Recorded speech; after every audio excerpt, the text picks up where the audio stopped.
Good evening, everyone. May I have a roll call, please? Trustee Fox, Present. Trustee Hodges, Young, Present. Vice President Flores, Present. President Amboy, Present. Trustee Valdez Jacobo, Present. Trustee Arbab, Present. Trustee De Leon, Present. and we have a quorum. Thank you. Please rise for the Pledge of Allegiance. I pledge allegiance to the flag of the United States of America and to the republic for which it stands, one nation, under God, indivisible, with liberty and justice for all. Five C, report of action taken in closed session. The board met in closed session and took the following reportable actions.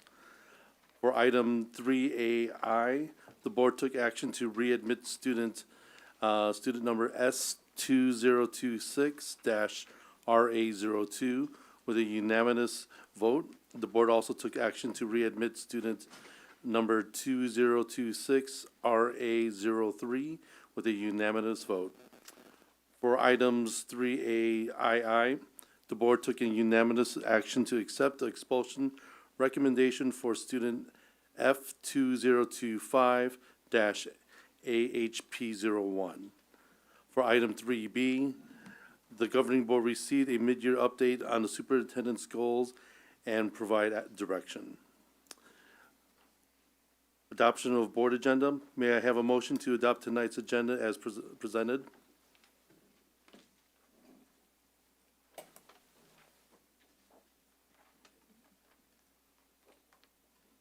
Trustee Fox, Make a motion to adopt our agenda. may I have a second?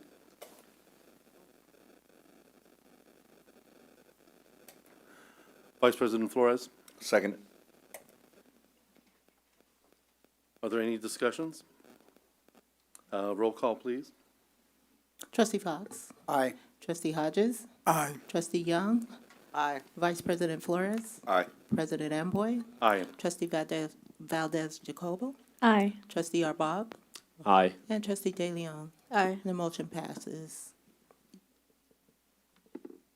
On to number 6, board presentations, resolutions, and recognition. I can go with item 6A, which is tonight we proudly recognize February 2026 as African American History Month. Do I have a trustee who would like to read the resolution? I see student trustee De Leon's hand raised.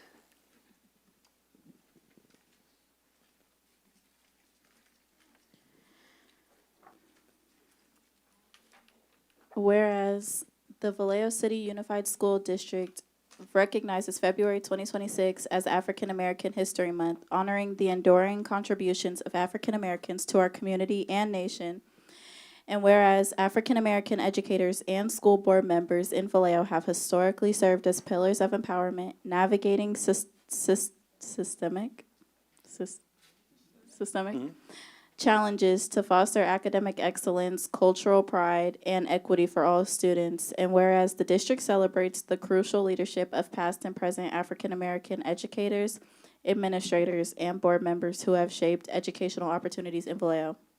Now, therefore be it resolved that the governing board of the Vallejo City Unified School District proclaims February 2026 as African American History Month, encouraging all schools to highlight the achievements of African American leaders, particularly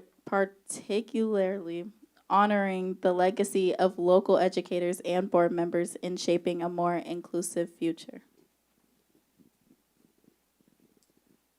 Can I have a motion?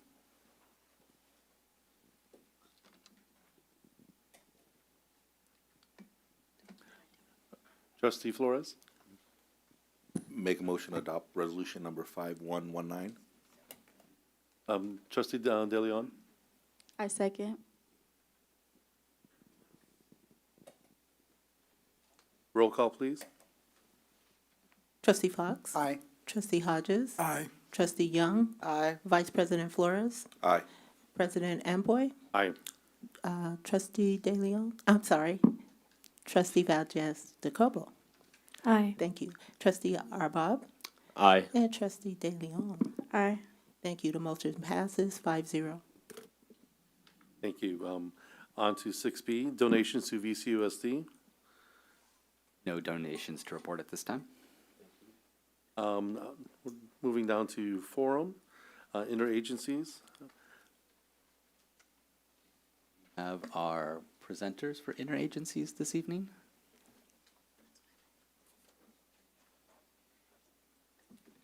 Delegate, our youth delegates, yes? All right. Guess we just do it by ourselves. Okay.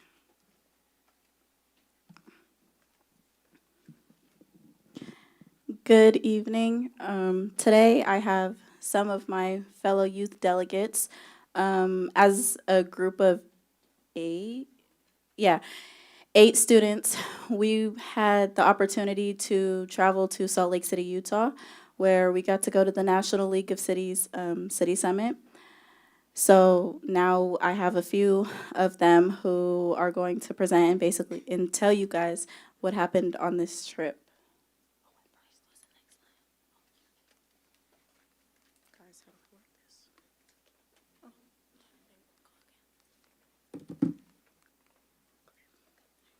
Hi everyone, I am Renee Meneses. I am a senior at Jesse Bethel High School, and I am the girls varsity volleyball captain.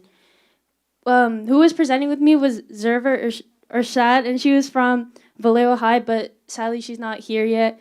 So I'm just going to speak about my part. So I will be talking about Workshop 2, which was tending to the needs of a city by redesigning and renovating a part of a city in a way it can be inclusive to the community and impact the city in a positive way. My group specifically had the scenario where we had to redesign an underpass that was poorly lit and often avoided by the community members, which was especially youth. Our goal was to improve safety, accessibility, and the overall aesthetic of the space.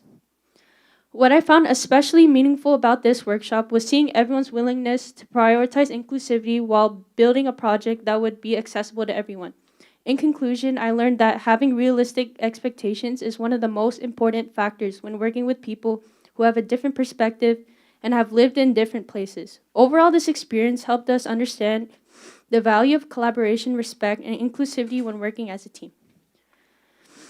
So our next, we had a scavenger hunt, and it focused on exploring a portion of Salt Lake City, including areas like City Creek Center, to better understand the city's history, design, and urban development. And then lastly, we had a scavenger hunt, which was a swig party. And if you don't know what swig is, it is a Utah drink, which is flavored soda with cream or different fruits on top. What I liked about the swig party is that me and Zerva met some really cool people from places like Ohio and Florida. And honestly, it was really refreshing to just feel like a teenager and talk about normal teenager things and just make friends. This swig party helped not only me, but other youth delegates in my group just sit down and talk with other people to try to get out of our comfort zone and make connections. Thank you.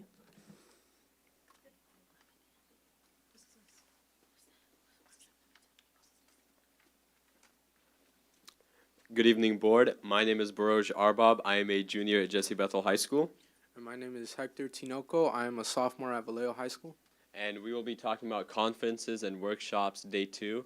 So starting off, we had the workshop 3, which was on the power of accessibility. where we learned how to include everybody's voices in public spaces and how to make everywhere more accessible for everyone. And in essence, the workshop was about making a city that was more inclusive to all people, people with disabilities, people that may need more functions for accessibility. And it was really, really great to talk with other delegates from across the country and figure out solutions for those kinds of things. And then we had the opening session of the adult conference that we got the opportunity to attend, where we listened to many speakers on different subjects such as the pressing matter of AI, as well as we got to hear from the mayor of Washington. And another thing that we had the opportunity to attend, Ibrahim and I, who is one of the other youth delegates, was the adult conference informational panel, where you got the opportunity to go and question some of the panelists, which were legislatures and mayors from across the country, on ways that we as youth can be involved in community decision making and things like how to gain funding for community impact projects. And lastly, we were able to have a hangout with the other delegates from Florida and Ohio at Dave & Buster's, where we got to connect with each other and make bonds. And I'm still in touch with many of those people that we met in Salt Lake City from across the country, and we've worked together to figure out solutions in Vallejo, in their cities, and how to be better leaders. Thank you.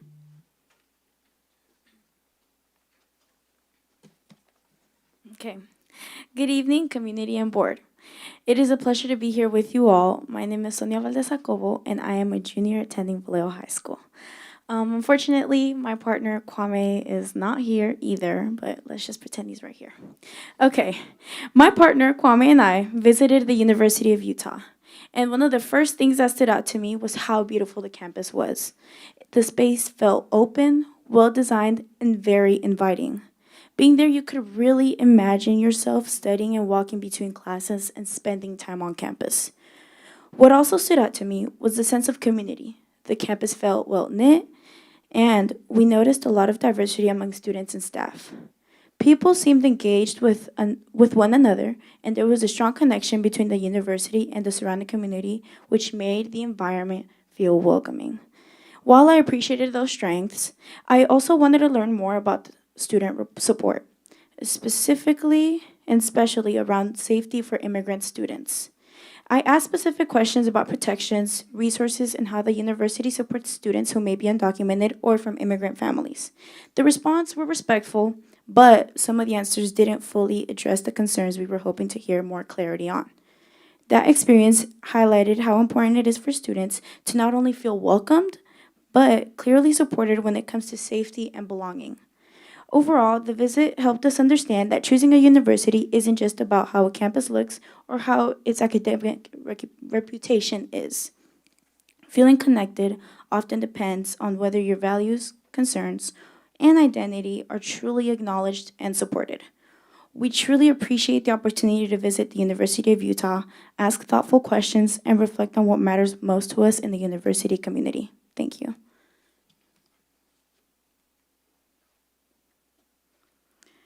Good evening. My name is Anaya Delion. I'm a senior attending John Finney Education Complex and student trustee for that school.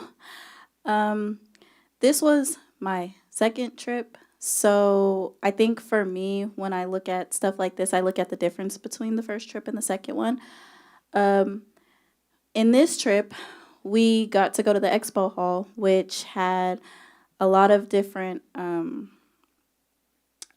people who found or had ways to help not only us, but adults, help just about anybody who walked into the expo hall. We found people who made comic books, you custom designed your own.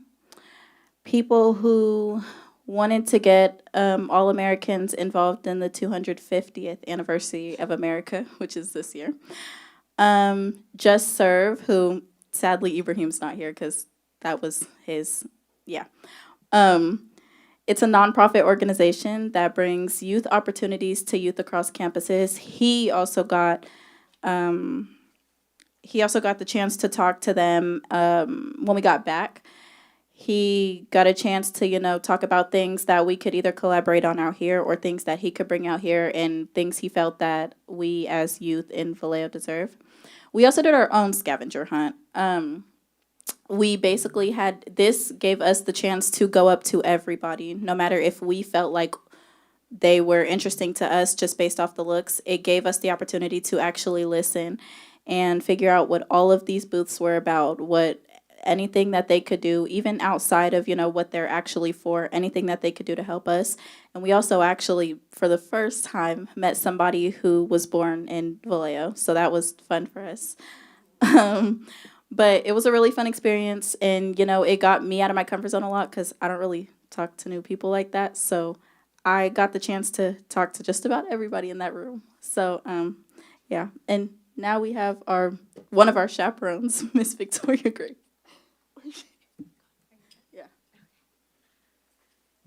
All right, good evening, everyone.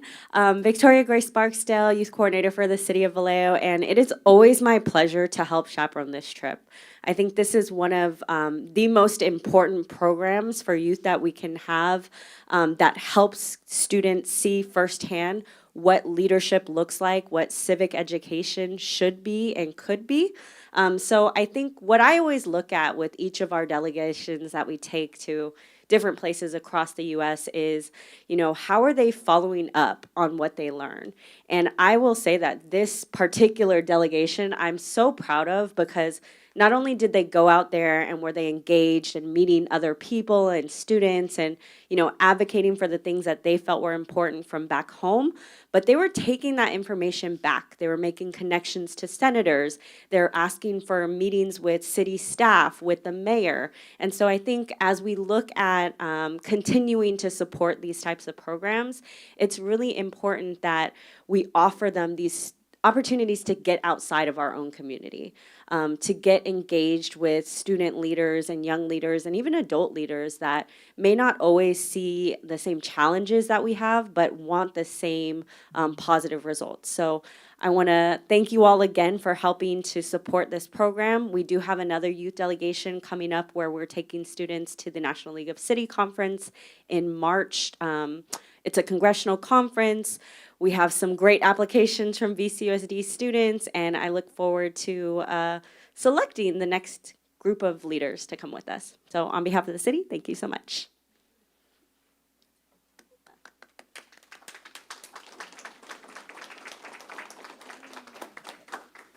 Any questions?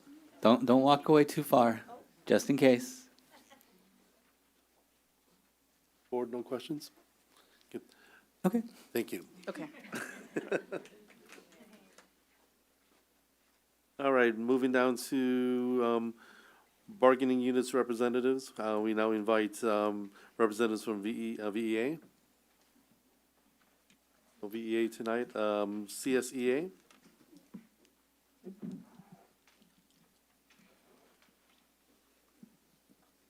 Good evening, Board of Trustees, Superintendent Aurelio, staff and community.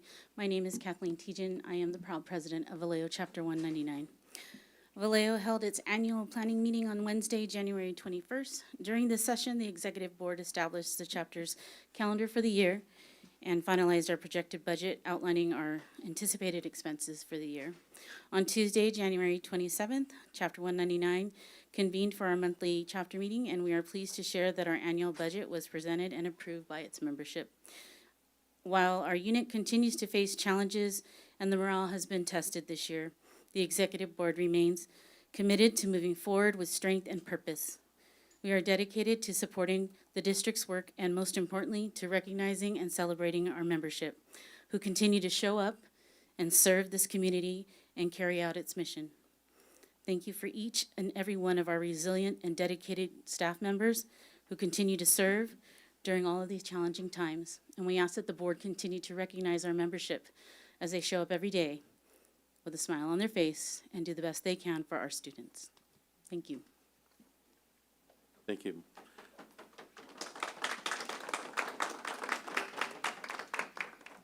We have a We do.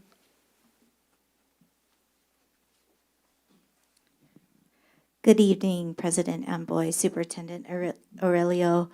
trustees. I'm Dr. Amy Perengan, president of the Vallejo Schools Managers Association, and would just like to provide a brief update. So despite the significant changes and fiscal reductions currently impacting our district, our managers have remained steadfast in their leadership and commitment to supporting staff throughout this period of transition. As we continue to maximize available resources, including necessary reductions in staffing, we are prioritizing the work that will have the greatest impact in our school communities. Above all, our decisions remain grounded in what is in the best interest of serving and supporting our VCUSD students.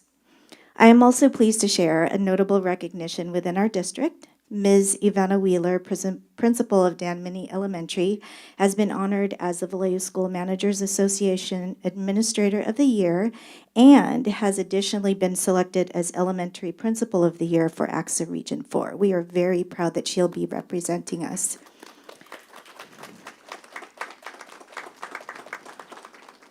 And we do look forward to formally acknowledging her accomplishments and presenting this award at a future board meeting.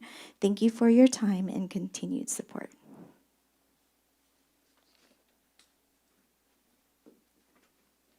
And district advisory committees? No reports this evening. We're down to student reports. Let's start with, I'm sorry, don't mean to interrupt. Just a quick question. Were we reserving these seats any longer for folks? No, Because if these- not, let's just go ahead and open it Yeah. up. So there's some seats up front for anybody that's standing, would like to have a seat. Thank you for pointing that out. Yes, Thank you. we had put those up for the students who are coming to present, so now they should be available.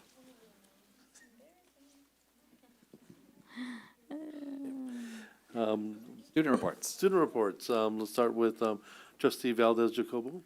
Okay. Hi, guys. Good evening. My name is Sonia Valdez Jacobo, student trustee for Vallejo High. Okay. It's a pretty big list, but that's good. Okay. So our boys soccer team beat De Anza High School 4-3 in double overtime last night. They will be playing in the T-Cal Championship game tomorrow night at 6 p.m. at Corbis Field. And then our girls basketball have a game tomorrow night at 6 p.m. I will be cheering, so be there. If we win, our next game will be the championship game at Albany High this Saturday at 5:30 p.m.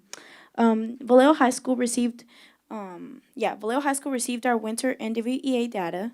Our focus subgroups of Black/African American students, Hispanic/Latino students, students with IEPs, and English language learners all made growth in the areas of meeting/exceeding benchmark in reading, integrated math 1, 2, and 3. Also, our seniors have been killing it with submitting college applications. As of January 20th, we had 85 CSU applications, submitting 250 applications, and 34 UC applicants submit 138 applications for a total of 428 UCs/CSUs applications. I'm tired just from thinking about it. Okay.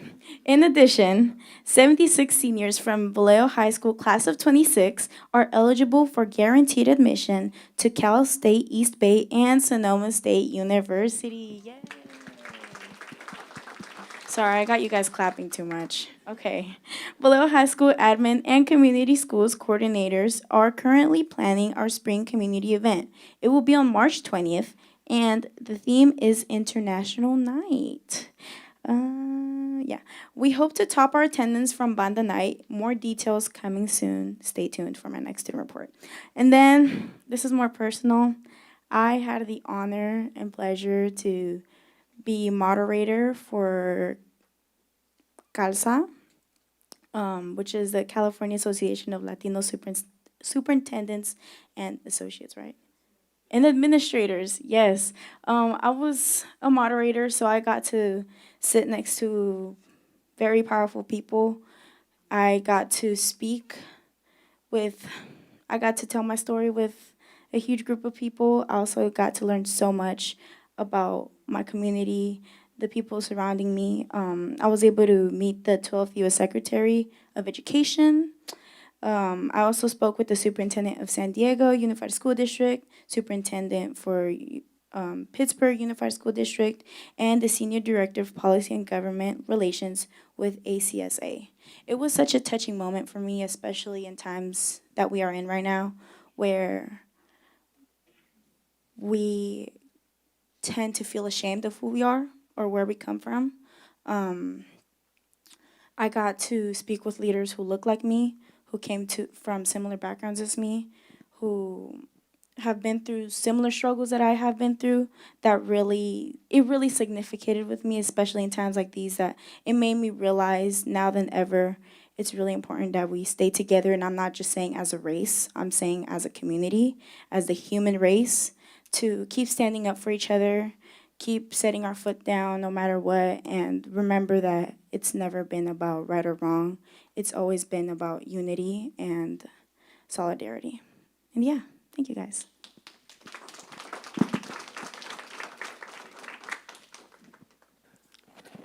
Good evening, family, staff, community, and our lovely Board of Education. My name is Baroj Arbab. I am Jesse Bethel High School student trustee, and we've got a lot more to unpack. So for Jesse Bethel, in January, we had our Winter Night Market, which is a beautiful event. We had people from all across the district show up, from Jesse Bethel, from Vallejo High School, and it's a celebration of our clubs where clubs sell foods, drinks, collectibles, and it's a really fun community event, and I encourage the next time we have one, which is, I believe, in April for the spring, for the community to show up.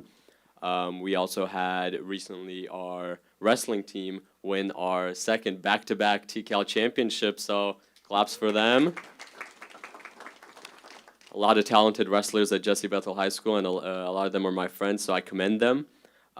We also had our first 2 sessions of Future Leadership Solano now, and it was great to see all the students for year 5. We got to, for session 1, learn about personalities. The students got to get to know each other, learn more about what the program is, things like the Community Impact Project, which is a driving focus of Future Leadership, where we encourage the students, and it's a task for them for their graduation to come up with something in the community that they would like to do, that they have a passion about, and that they want to make a change in.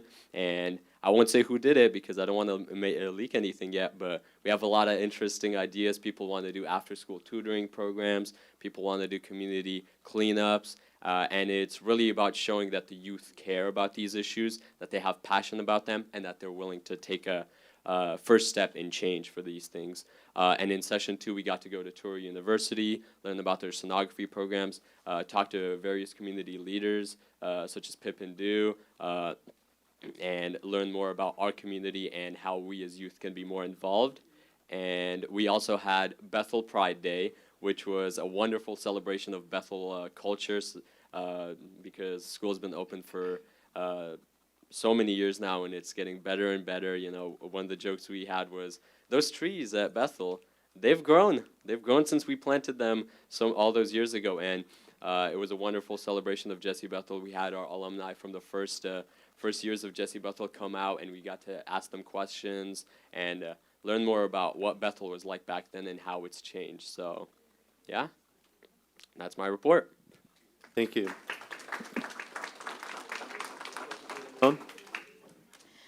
Good evening, everybody.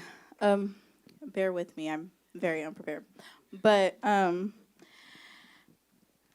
recently at my school, for this, because we're on a quarter system, for this quarter, I'm actually in leadership. So I've been firsthand to a lot of the stuff that we normally do. Recently, we've done alcohol abuse awareness and drunk driving awareness. We've done fentanyl abuse awareness, and marijuana, I want to say. We've done all 3, I think. Right now, this week is our Valentine's Day Spirit Week, and then on Friday, we actually will have a whole bunch of games and booths set up by our leadership classes for Valentine's Day, which we do at the end of every Spirit Week. I've also been personally planning field trips for the art classes because they're their topic is endangered species, so I've been trying to set up a field trip to the zoo so they can actually see those animals. As somebody who's a very hands-on learner and I'm a very visual person, I think it helps more, regardless of your age, to be able to be helped wherever you feel like you learn the best. And for me personally, because I'm in her art class, it would be seeing the animal that I'm working on in class. I'm also coming up with a spirit week for Black History Month. And also me and Sophie, we had the chance to sit on the MLK weekend panel for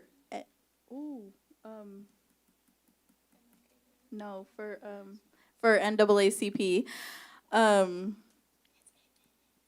And they say the same. It's the NAACP. Sorry. So that was something that I've actually never done before. You know, it got me in touch with the side that I haven't really been in touch with for a while. You know, you got to answer questions to our Willie B. Atkins kids, more kids and adults from the community. That was really fun. And I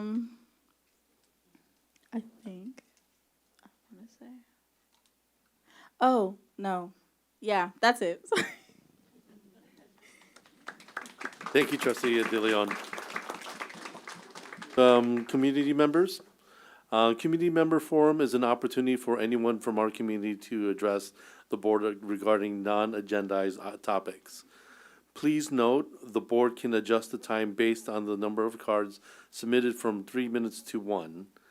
There is a total of 20 minutes allocated for this agenda item. The governing board and staff will listen to the community. However, the governing board will not respond to comments or questions. Do we have any cards submitted? We have 2 for this item. This is the community member forum, a chance for anyone in our community to address the board on topics not already on the agenda.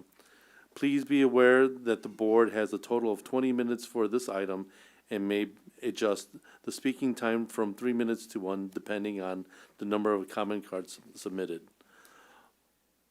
While the governing board and staff will listen to your comments and questions, the governing board will not respond. I'm going to call the first speaker, Mary Crane Morrow.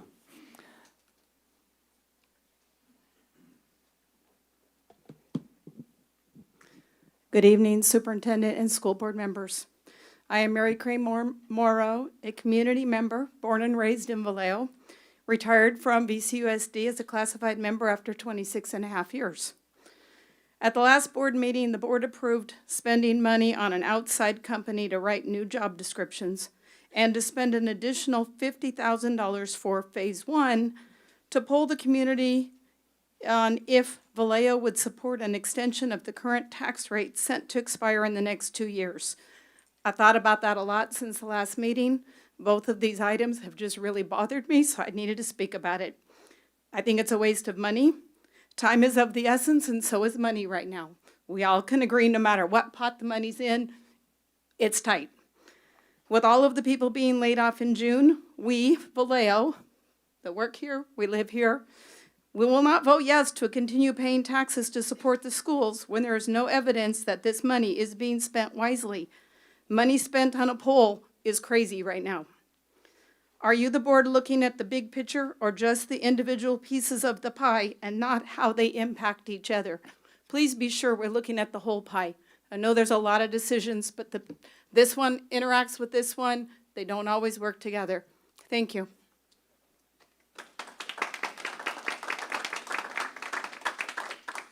Speaker is Olivia Lizotte.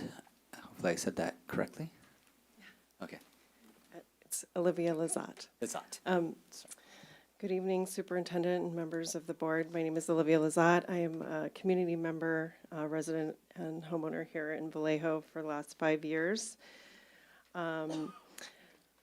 My situation, I'm here to kind of represent some people that I've been speaking with online through various like Nextdoor and Facebook who Unfortunately, some of them cannot be here today, but there's some people that are not able to attend the local school district. And in my case, my son is not able to attend in Vallejo because I work in San Francisco, and the timing just does not work.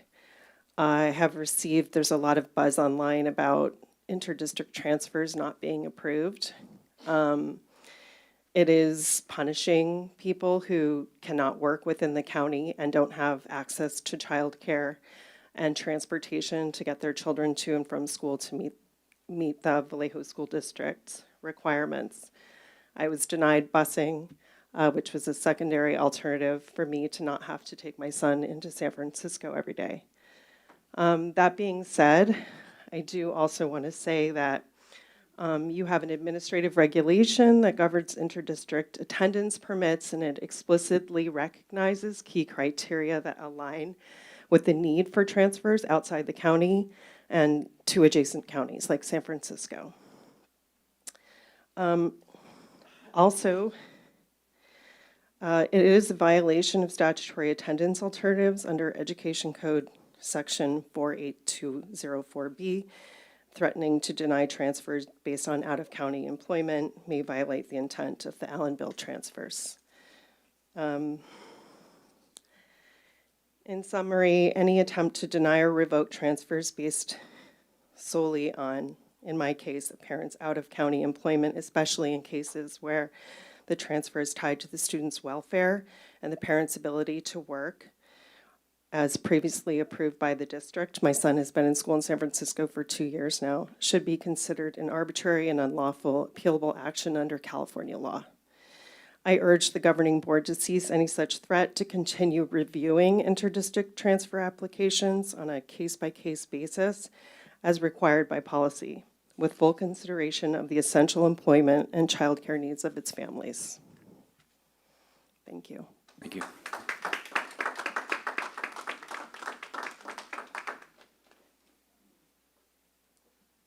That's all the cards for this item, so we're on to item 8.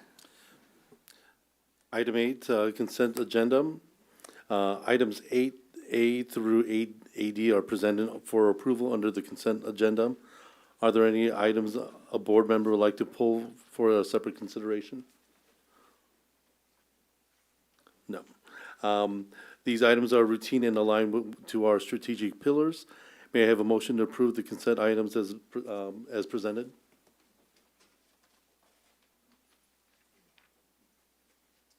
Trustee Fox? I'd like to make a motion to approve consent items A through A, is it AD, yes. Can I get a second? Trustee DeHodges? Second. Roll call, please. Trustee Fox? Aye. Trustee Hodges? Aye. Trustee Young? Aye. Vice President Flores? Aye. President Amboy? Aye. Trustee Valdez Jacobo? Aye. Trustee Arbob? Aye.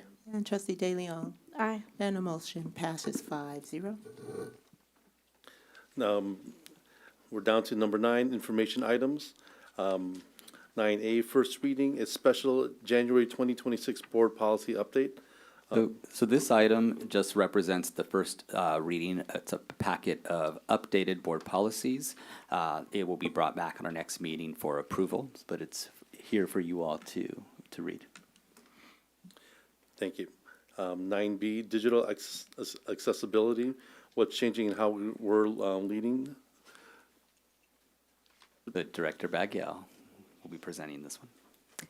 Good evening, President Amboy, Vice President Flores, Trustees Young, Hodges, Fox, student trustees, and Superintendent. My name is Selena Bagiel, and I am the Director of Communications for VCUSD. Before I introduce my colleague to share our work behind digital accessibility, I want to briefly underscore the importance of the work being presented tonight. This is not simply a procedural or compliance-driven effort. It is foundational to our responsibility as a public school district to ensure access, equity, and inclusion for all members of our community. This work is intentionally aligned with our strategic plan, particularly our focus on inclusive practices, effective communication, and ensuring that all students and families and employees can engage fully with the district. Accessibility is foundational to how we serve our community and how we operationalize our priorities. This is the work my team and I believe deeply in and will continue to advocate for because it reflects not only our legal obligations, but also our core values. Ensuring accessibility is essential to building trust and accountability, and it must remain a priority in our decision-making. With that, I would like to introduce my colleague who will present this item and provide the board with an overview of the work underway.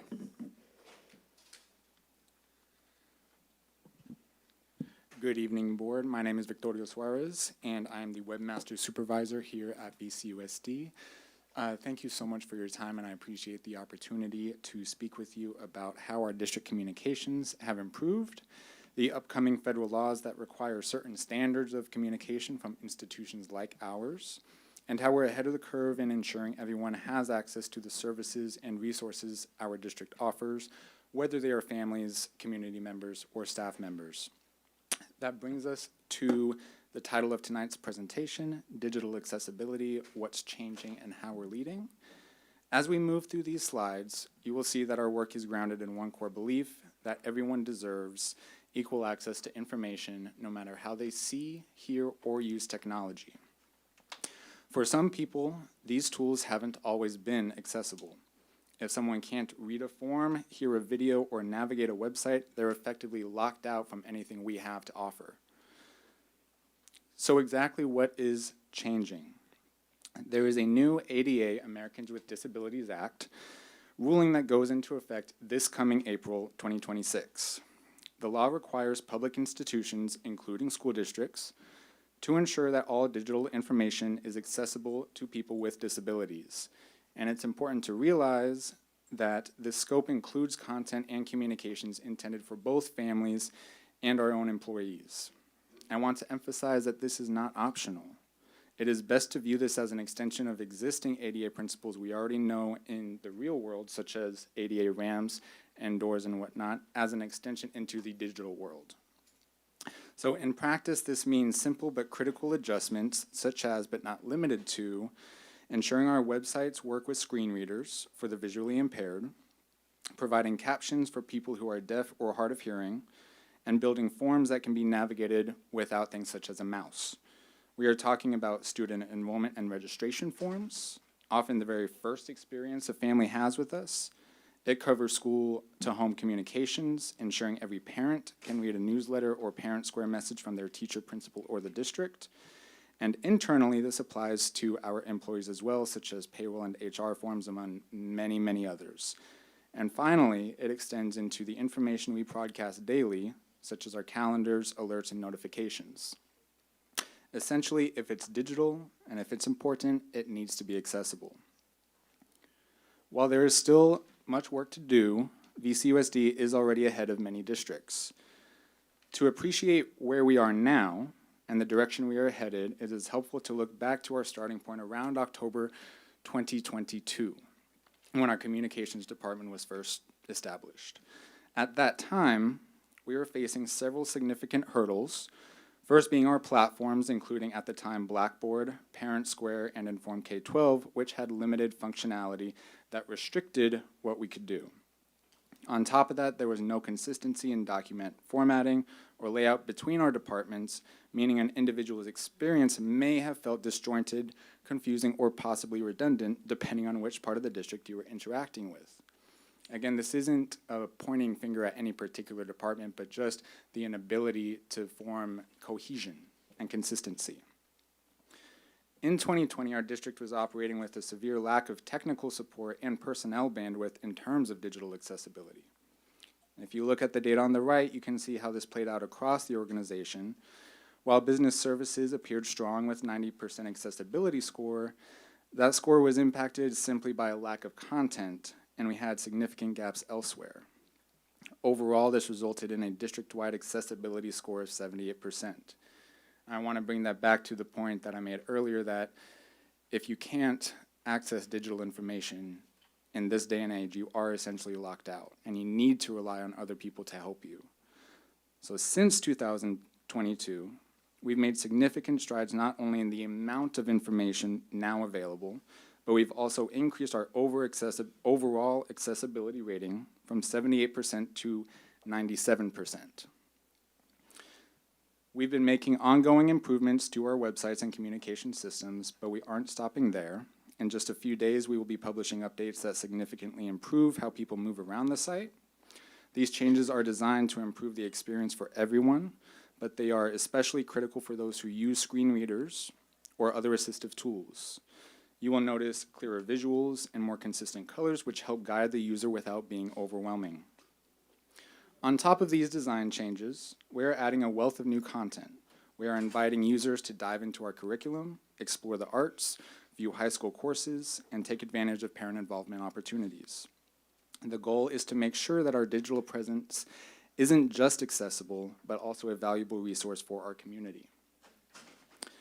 Since our community is incredibly and beautifully diverse in every sense of the word, consistency really matters, and it's how we build trust and reliability. As families move throughout our district, enrolling their children, transitioning between schools, or connecting with different departments, they're taking in a lot of new information. For many families, especially those navigating language barriers, disabilities, or limited access to technology, that experience can quickly become unnecessarily overwhelming. When communication looks different everywhere, different layouts, different formats, different expectations, it adds another layer of confusion, and confusion creates barriers.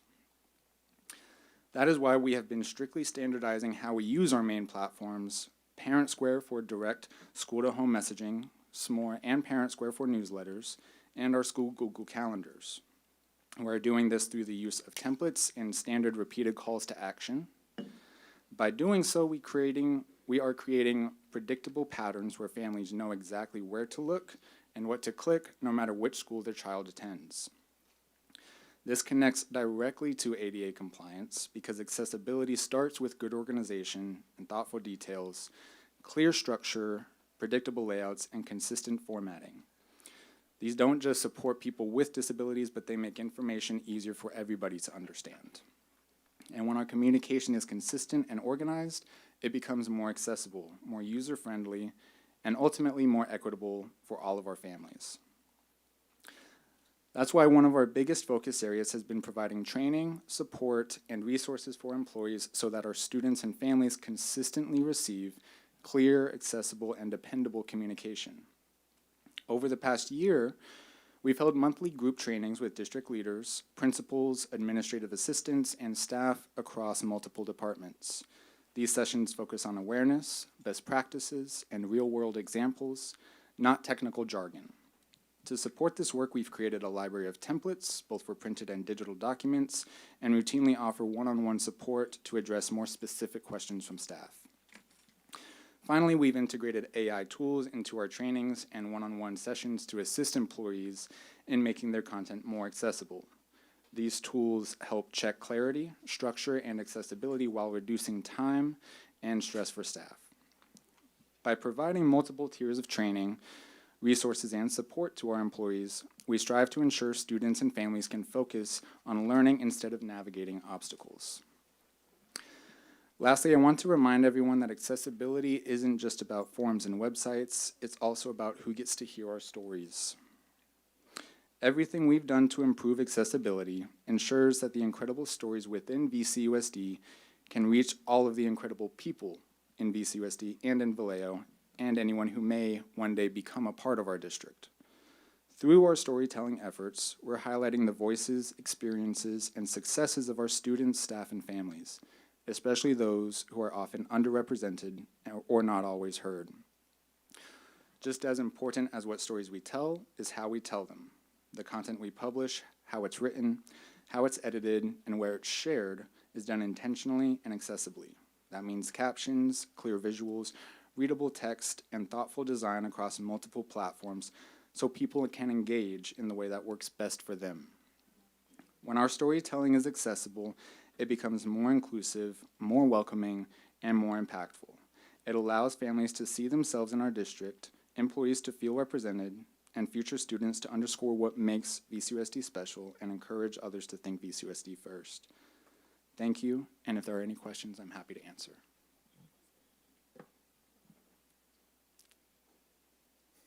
No questions? All right. Thank you very much. Thank you.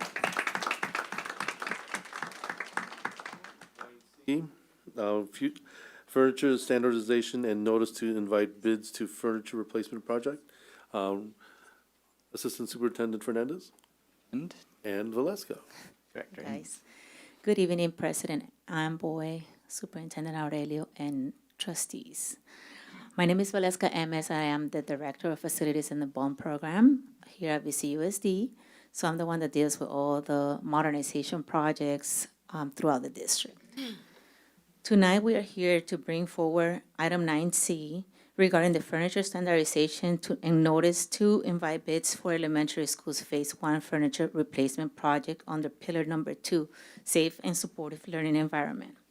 As a reminder, in December 2024, the board adopted resolution number 4047 designating Smith Systems as a district standard for classroom and instructional furniture.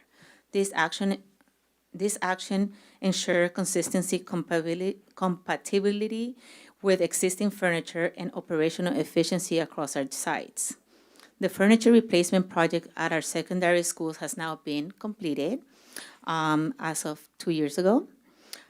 We are moving into the elementary phase for this work now. This item authorizes staff to issue a formal notice inviting bids for the procurement of standardization Smith System furniture for all of our elementary schools, including desks, tables, chairs, storage units, and related components. Standardization allows us to maintain consistency across classrooms, improve durability, and long-term maintenance efficiency, reduce repairs complexity, and parts variability. Ensure compatibility with existing investments. Follow the competitive bidding process. Staff will return to the board with a recommendation to award the lowest bidders responsible and responsive bidders.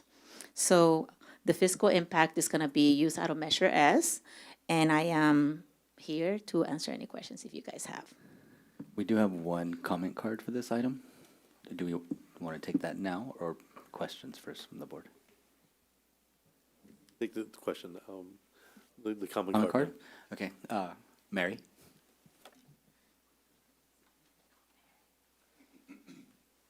Hello again, I'm Mary Crane Morrow, and my background is in accounting. I retired as an accounting analyst, worked for a bank for 10 years before that, so numbers are my thing.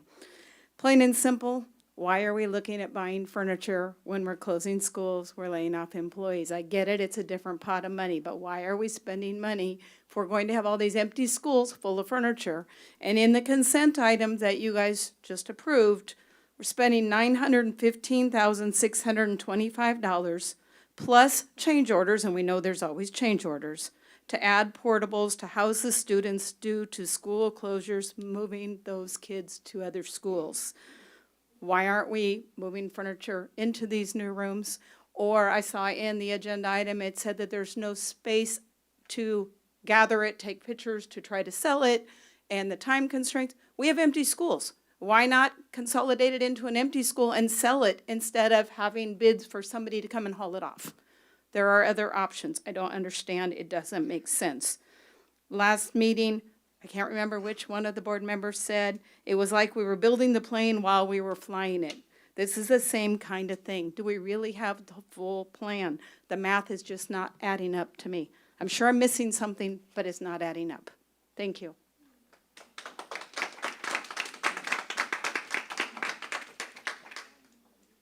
Does the board have any questions?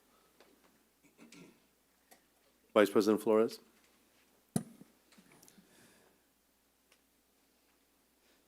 So the funding, you're saying, is coming from Measure S, so Correct. that has no impact from, this is funding that's from 2018, from a decision that was made by the committee from 2018, correct?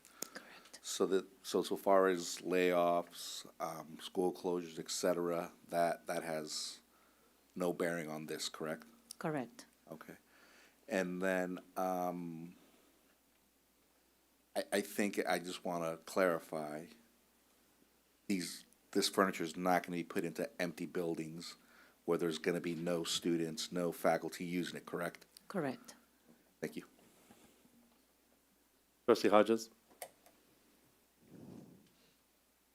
How old is the furniture that we're replacing? Probably when we all went to school back 30, 40 years old. The old one has been there for forever. And the new one, that's why we're getting the new one. So we replaced all the secondary schools a couple of years ago. We started with Vallejo High School was one of the first ones, and then we ended up finishing up Old Vallejo High School, Hogan, and Jesse Bethel as well. So now we're moving to the primary schools. Trustee Dr. Young? Thank you for that report. Can you hear me? The furniture that is going to remain or going to be left over from the schools that we're closing, is that furniture considered not standardized or obsolete? So the schools that are going to be closing, we're not touching those furnitures. We're not making any changes or moving or getting rid of anything as of now. We are just moving and removing the stuff that for the schools that are going to be operating next year, which is the ones that are going to receive new furniture. So we'll be bringing in new furniture and removing the old. But those, like I said, those furnitures that we currently have, which is, student desk, teacher's desk, and all of the stuff that they have in their classrooms to teach, they're super old, like maybe 30, 40 years old. So I wanted you to make that clear because we're just not buying furniture to be buying furniture or replacing furniture. The furniture that we're replacing is obsolete and not standard and up to code. Is that yes, that correct? Correct. Thank you. Trustee Flores?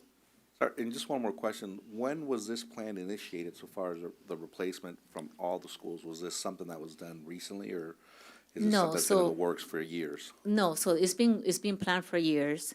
And I believe it's like last year we were supposed to actually have these projects come through, but that's when we had the whole budget issues, where we had to, kind of like go back because we were in the budget deficit.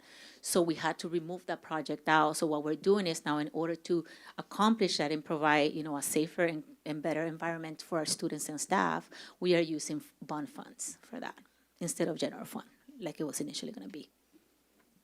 You're welcome. Any other questions? Thank you very much. Thank you, guys. 9D, Vallejo City Unified School District's 2024 audited financial statements and accompanying corrective action. Great. Thank you, President Amboy, Vice President Flores, Trustee Young, Hodges, and Fox. Tonight we are presenting the district's 24-25 audited financial statements and the accompanying corrective action plan as required under Educated Code 41020. Each year, the district undergoes an independent external audit. The audit serves three primary purposes. One, to express an opinion on whether our financial statements are presented fairly and in accordance with generally accepted accounting principles, to review internal controls over financial reporting, and to test compliance with federal and state programs. The audit includes a review of our Measure S general obligation bond program and a related financial and performance reporting. The district's financial statements for the year ended June 30th, 2025 were audited by Eide Bailey, LLP, in accordance with government auditing standards. At this time, I'd like to introduce Nathan Edelman, CPA with Eide Bailey, who will walk the board through the audit presentation and the key results. Nathan. Okay, yeah, thank you very much. Yeah, my name is Nathan Edelman with Eide Bailey. I am the independent external auditor. I'll try to be brief. I want to give you the 10,000-foot executive overview. What is it that we did? What is the scope and really the results of the financial audit? Really, district has a set of financial statements. We're talking about year-end June 30, 2025. We come in as auditors, and the question is, are those financial statements complete and accurate? Do they accurately represent the financial position of the district? It's looked to ensure that your revenues are correct, that cash is correct. Really, it's validate that those numbers are in accordance with the accounting requirements and that they are complete and accurate. District also receives quite a bit of state and federal grants. Scope of the audit, not so much about the dollars. Is the district using those restricted resources consistent with the restriction, be it special education or school lunch. You also have, as you're clearly well aware, you have the Measure S, the General Obligation Bond Fund, that has its own little cropped out set of financial statements, almost as if Measure S is its own entity. And then it also has what's probably of more interest is the performance report, performance audit, which looks at the things, the dollars that are charged to Measure S, and it's make sure that those things are consistent with the allowability. There's restrictions with Prop 39 and with Measure S itself, and it's make sure that those are correct, that they are allowable for Measure S. And then last, through all of this, if we identify what's called internal control deficiencies, usually that means something had to change, something broke down. But if there are internal control deficiencies, those are required to be reported as well. And I just always like to state, the auditors are asking questions, and we come in, it's an after-the-fact affirmation that the numbers that were previously presented are correct. Really, it's we ask questions and then the auditors report back. But the district and the folks on the accounting side, on the finance side, they have to reconcile the accounts, they have to send out confirmations, they need to give us everything that we need in order to complete the audit. And I will also say they were very cooperative. The auditor cannot just come in and do the auditing and issue a report. There's a lot of work, and it's a collaborative effort, and everyone that we worked with was very helpful. But I do want to point that out, and then if it advances, yeah. And then the results of all this, and that first bullet point, it might not be super meaningful for you, but it should say unmodified opinion on the financial statements, which is what you want. Unmodified is good. A modification means that there was something wrong, and that would be bad. And so financial statements are fairly stated in all material respects. There is an internal control deficiency. I'll talk about that briefly on the next slide. State and federal compliance. There was one state compliance finding. I'll have it on the next slide as well. Measure S, which is the bond audit, and there were no findings with respect to that. And just without going into too much detail, the internal control deficiency is about accounting for bond funds, and really the finding is probably not of the most significance to you folks here. Literally, the end result is that something had to move from one row up a few rows, and we could certainly talk about the theory about why restricted grants and how that works, but zero impact on the actual usage of grants and funds actually available. It's really just a timing issue with the accounting. And then the finding I mentioned about state compliance was regarding an after-school program, and there was a formula error that resulted in $16,000 of additional charges that was above and beyond the maximum allowed. So I see lots of findings. These are fairly narrow. Prior year findings, one of the things we have to do is look at were those remediated, were those corrected, and the answer is yes to all of them. None of them repeated. So I can talk a lot more about accounting and auditing and be here for hours, but I'd be happy to. Excuse me. I'll turn it over to the group, and I'll be happy to try and answer any questions as best I can. Thank you. Questions? Trustee Dr. Young?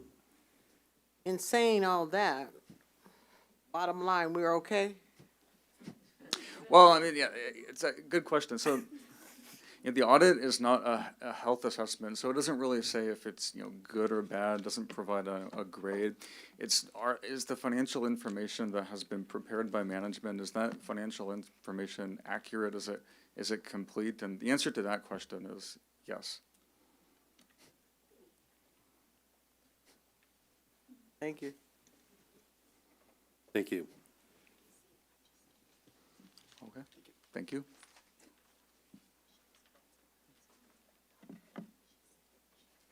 E, a public hearing regarding submission of waivers to the State Board of Education for the 2833 Tennessee Street property. Yeah, you have a whole series of things to do there, sir. Open public hearing. We will now open a public hearing regarding obtaining a waiver for the sale of district property located at 2833 Tennessee Street, Vallejo, California, 94591.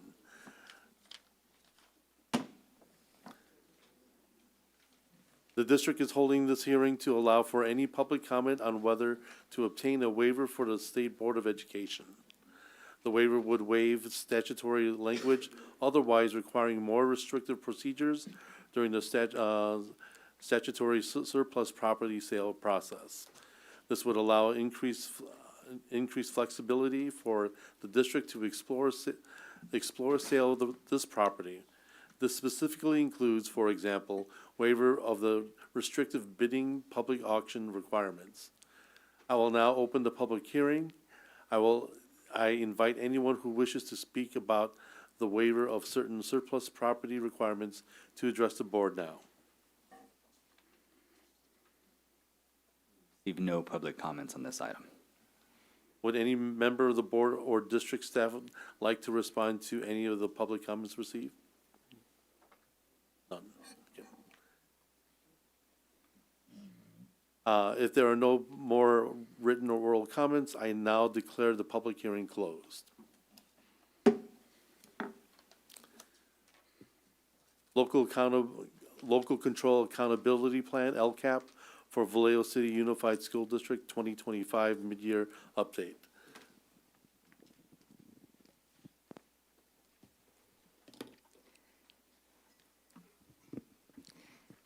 Good evening, President Amboy, Vice President Flores, trustees, superintendent, and VCUSD community. I'm Cassie Gossett, Director of Categorical Grants. Tonight, I'm presenting the mid-year update for the VCUSD Local Control and Accountability Plan, or LCAP. As some background, the Local Control Funding Formula, or LCFF, allocates educational funds based on student need and allows for flexibility in how districts utilize those funds. School districts also receive supplemental and concentration grant funds to focus on the needs of low-income, English learners, and foster youth students.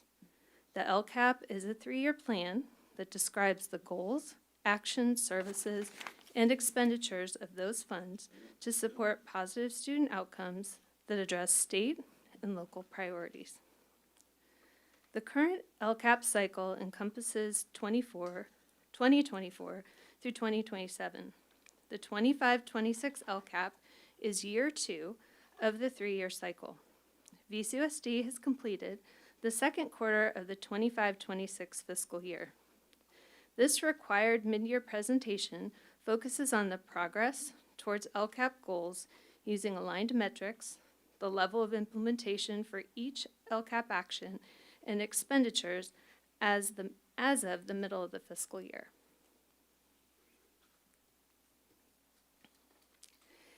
The LCAP format is organized to communicate goals, or what VCUSD plans to accomplish during the school year, how we will measure progress, and what actions we are taking to accomplish the goals. When the VCUSD board adopted the budget in June 2025, VCUSD used projections. With the adoption of the state budget, additional funds were allocated to drive the actions in the plan. In the chart on the presentation, you see in the first column budget items related to the LCAP, followed by the figures for the adopted budget, as well as the amounts as of the first interim reporting from the fall. This year, we were required to include Learning Recovery Emergency Block Grant funds into the LCAP plan. Based on our needs assessment, VCUSD uses these funds to provide academic interventions such as credit recovery, high-dosage tutoring, as well as counseling services to support students' socio-emotional wellness. You will find these actions in Goal 3. Looking at this chart, you see the mid-year update looks at LCAP metrics in 3 buckets. At this point in the year, some of the metric outcomes are unknown. Some are in progress, and some are known, such as metrics based on the California dashboard. The metrics for each LCAP goal will be shared on the following slides.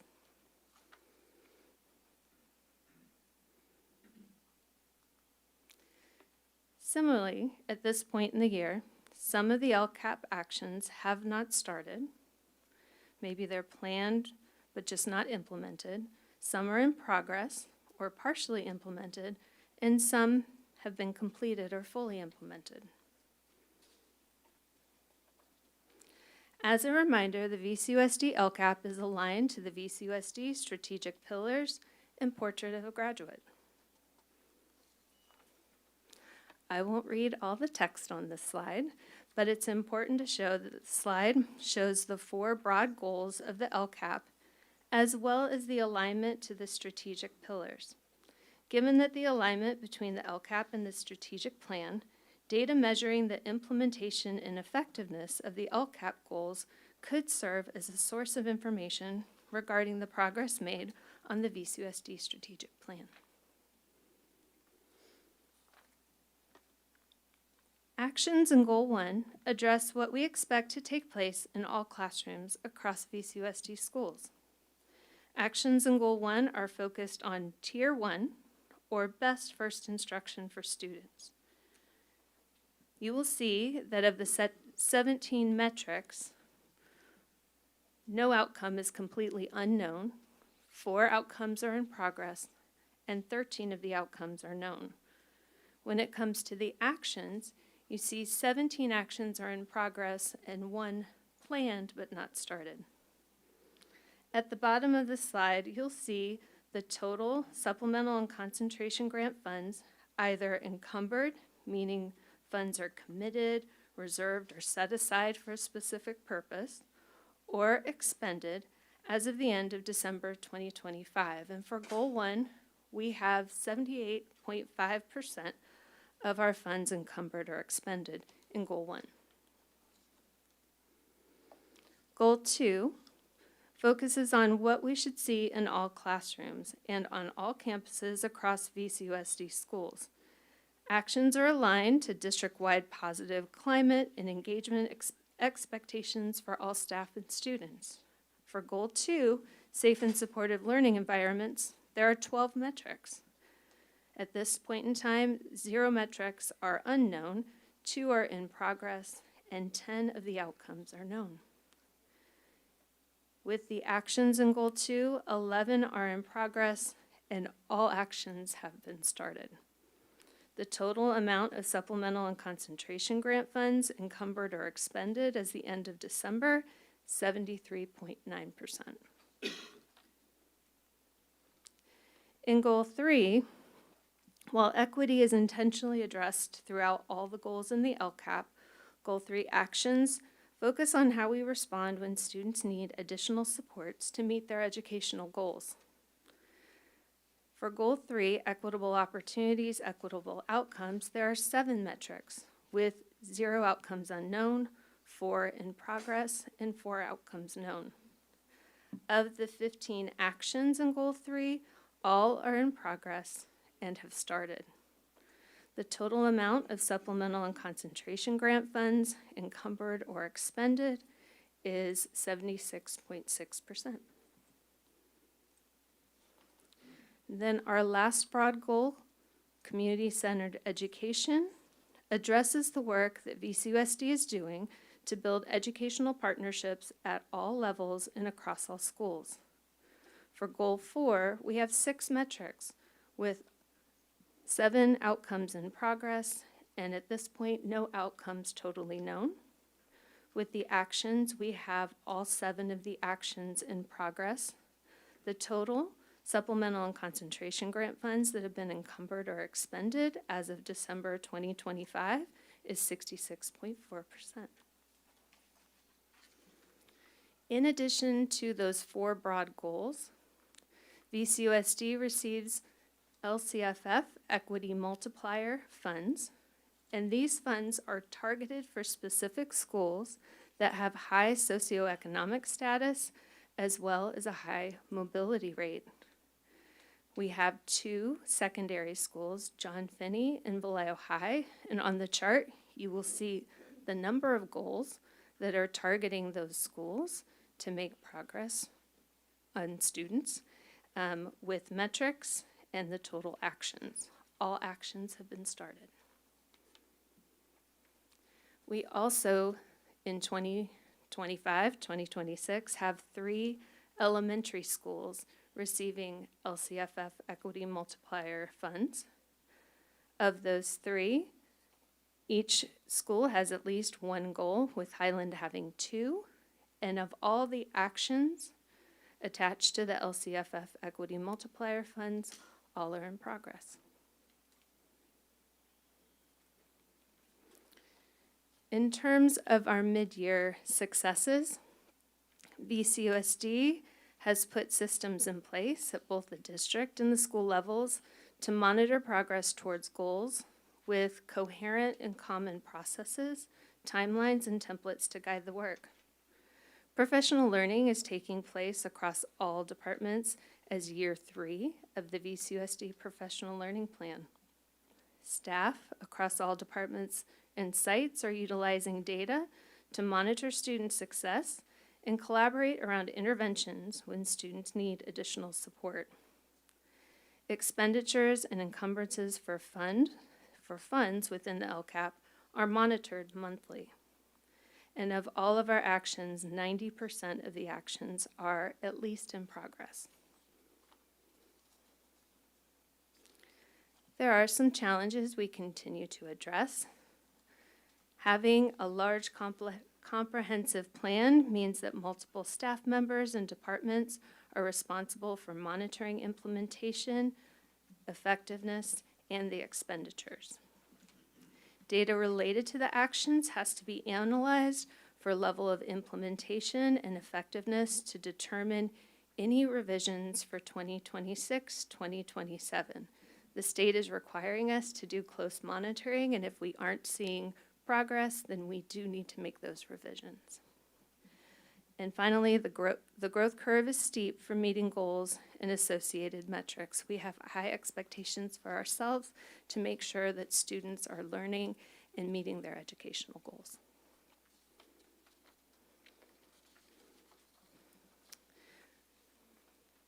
But we have several ways that we are addressing these challenges. We have regularly scheduled meetings with staff responsible for implementing the LCAP actions and following through on the expenditures that impact student progress. We have ongoing collaboration, monitoring of progress, data, and revising action plans that take place through monthly meetings with our partners, including district leadership team, meetings with CCEE, the County Office of Ed, and other VCUSD collaborations, including elementary and secondary meetings, as well as meetings taking place at the sites. And finally, we are working to continue on the development of consistent, coherent, formative data to make sure we're using that to inform student progress on metrics in between our district and state assessments. And with that, that concludes my mid-year update. Are there any questions? No questions? Trustee Dr. Young?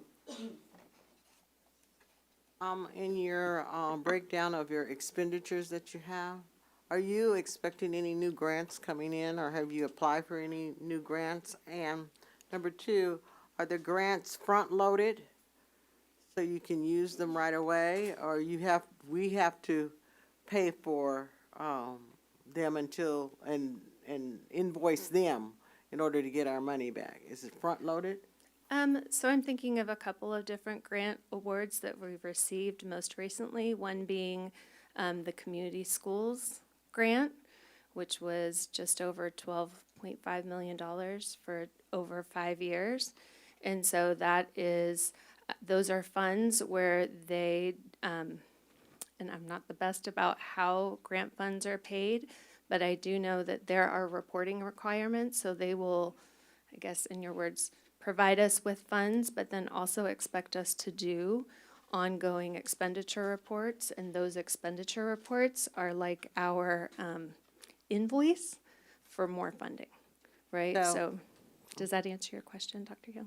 It'll do. Okay. So, with using that money for the funding that you just got, do they specifically stipulate where you can use it and what you cannot use it for? Can you elaborate on that? Sure. With the community schools grants, those are for specific schools that applied for the funding, right? So they're site specific. And so those funds are funds that are designed to provide actions based on the school's needs assessment. And so part of the requirement with those grant funds is that we survey all of the educational partners at that school, identify the needs, and then direct those funds to what the needs assessments are saying. And those surveys have to happen periodically throughout the year. So do you use the previous roadmap that you used before in order to guide you to the new roadmap, the funding that we have?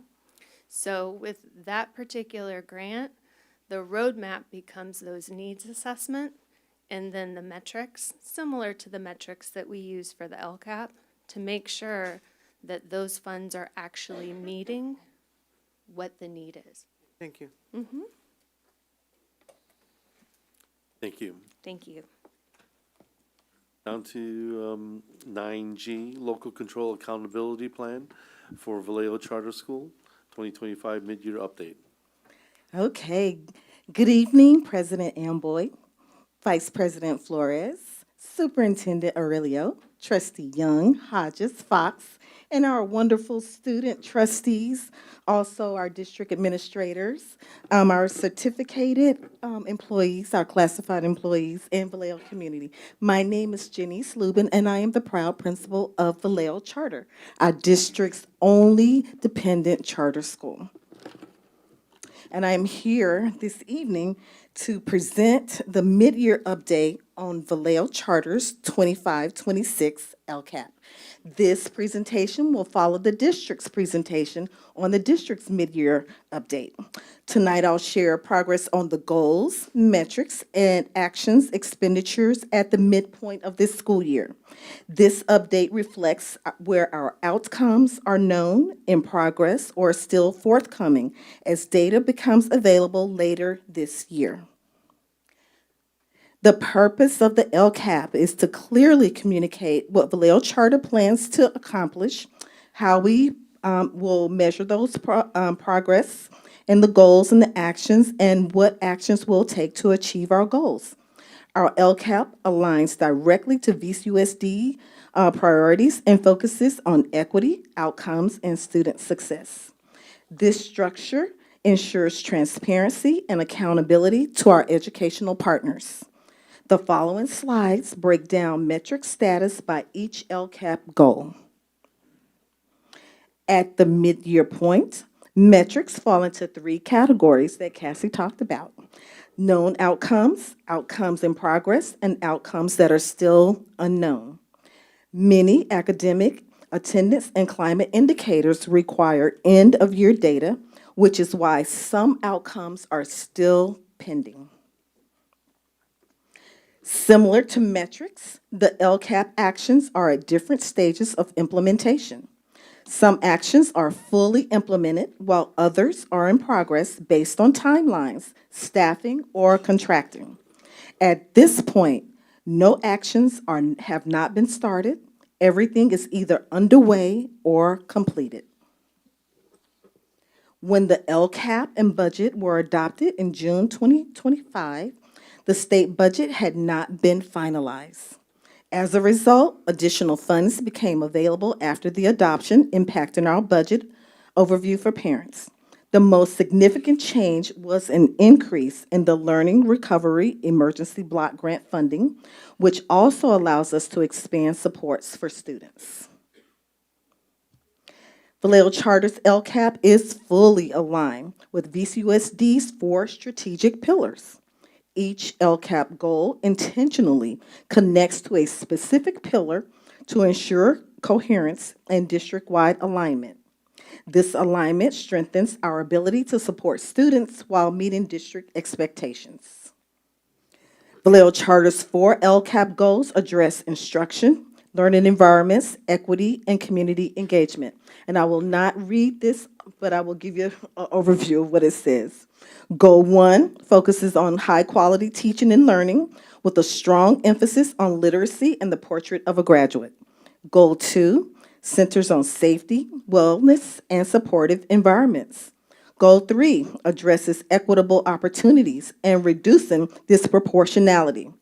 Goal 4 strengthens family and community partnerships as a lever for student success. Now, let's go ahead and look at how we're doing.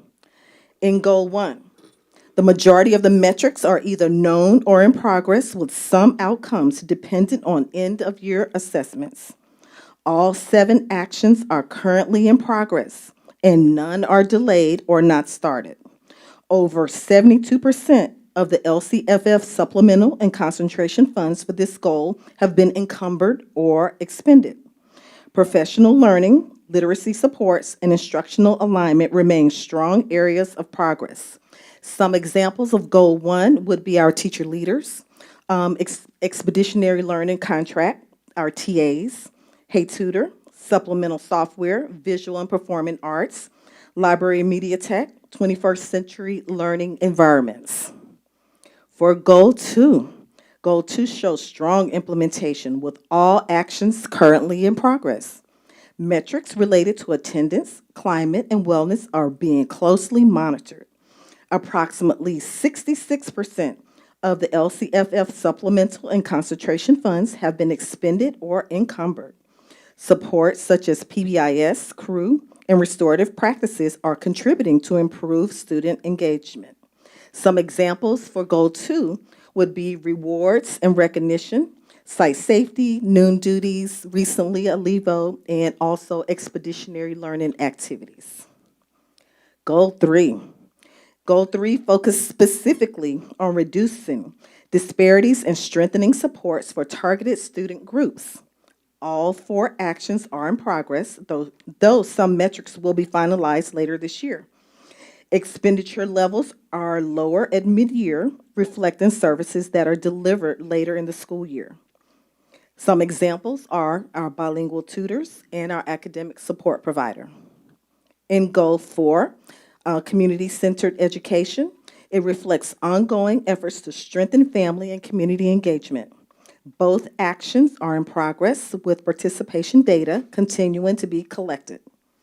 Some examples are our ELAC, Charter Council, meetings, meet and greets with the principal, and partnerships with organizations such as Club Stride. Some successes. Vallejo Charter has strong systems in place to monitor progress, especially for high-need student groups. We have 2 teacher leaders, one for elementary and one for middle school. And we have strong teacher administrative relationships, and we support each other. Professional learning is intentional, aligned to LCAP goals and student needs, including early literacy, PBIS, CREW, and restorative practices. Our staff continuously analyze data and collaborate to design targeted interventions for our students. We also have ongoing monitoring to ensure LCAP funds are aligned to services for students with the greatest need. This year, we have stronger than ever partnerships with our district leadership team and the community. Some challenges this year. Some of the implementation timelines have been impacted by required contracting and approval processes. Staffing vacancies have also affected the pace of certain actions, especially those requiring specialized roles.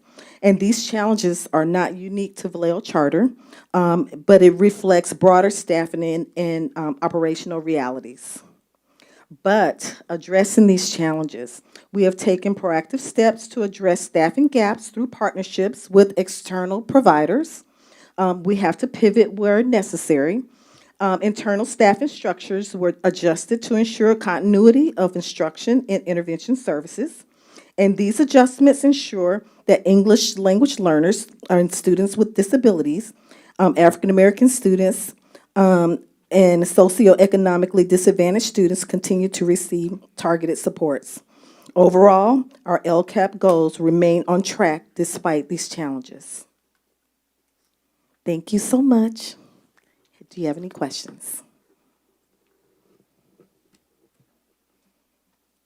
No questions? Thank you, Principal Ubben. Or is You're there- is there que- welcome. Is there a question? Did I miss one? Dr. Young? Are you going to do any grant writing? We had not planned to do any grant writing this year, but we can look into that. You need to look into that because Yes. there's a lot of things out there. Okay. That will support your program with limited stipulations on it, and you can utilize it, you know. Give me a call and I can guide you in the right direction. Thank you so much for your support. Any other questions? Trustee Arbaugh?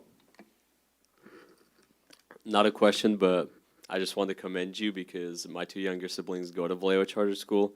I used to go to Vallejo Charter School, and they've been telling me how much they've loved Vallejo Charter School despite the campus change. So, congratulations, you guys are doing a Thank great you. job. Thank you. Thank you so much. Thank you, Principal Ubben.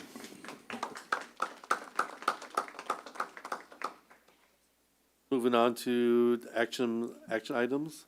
10A, 2026 Governing Board Meeting Calendar. Yes, let me introduce this item. So I was bringing forward the governing board calendar to make an adjustment.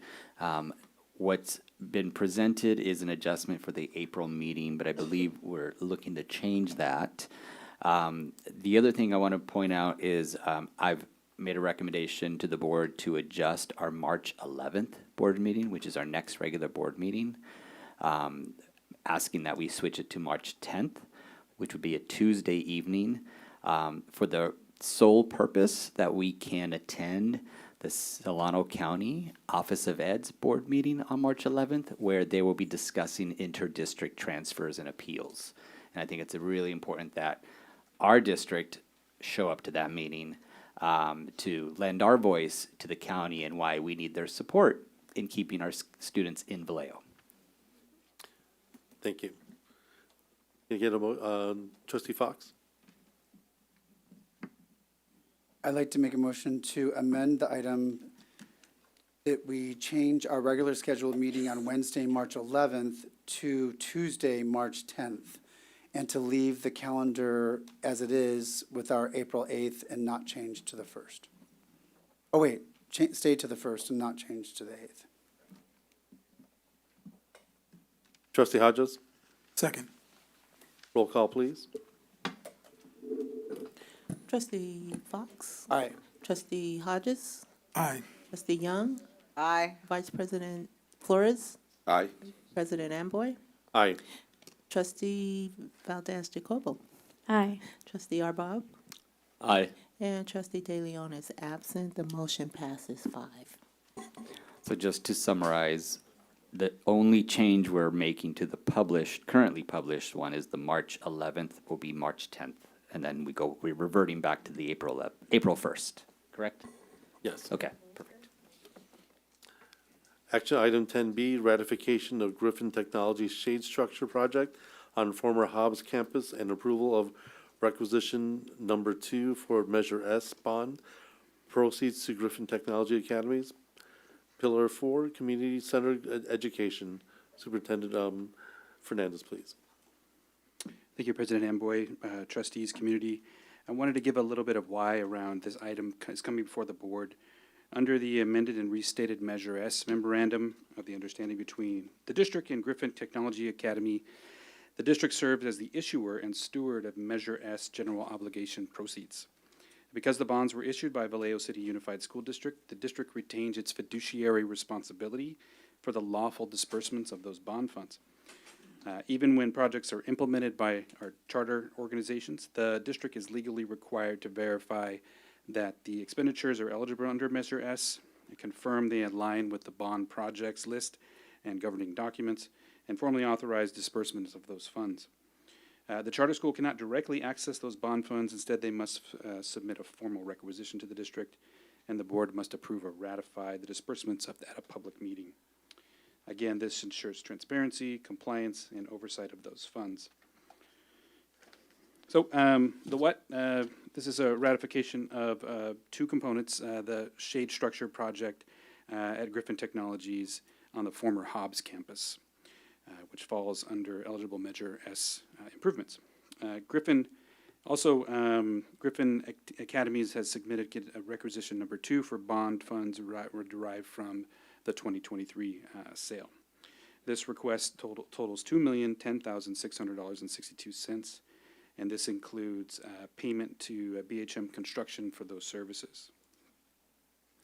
As required by the MOU, the charter certifies that the expenditures were incurred for these authorized projects, and the district verifies supporting invoices and documentation. And this clarifies our oversight that we're verifying before payment is dispersed, and the expenditures are subject to independent bond audit as well. In summary, the district recommends that the governing board ratify the Griffin Technologies Sage Structure Project and approved requisition request number 2 for those bond proceeds as presented. And I'm happy to answer any questions. Trustee Fox? I'd like to make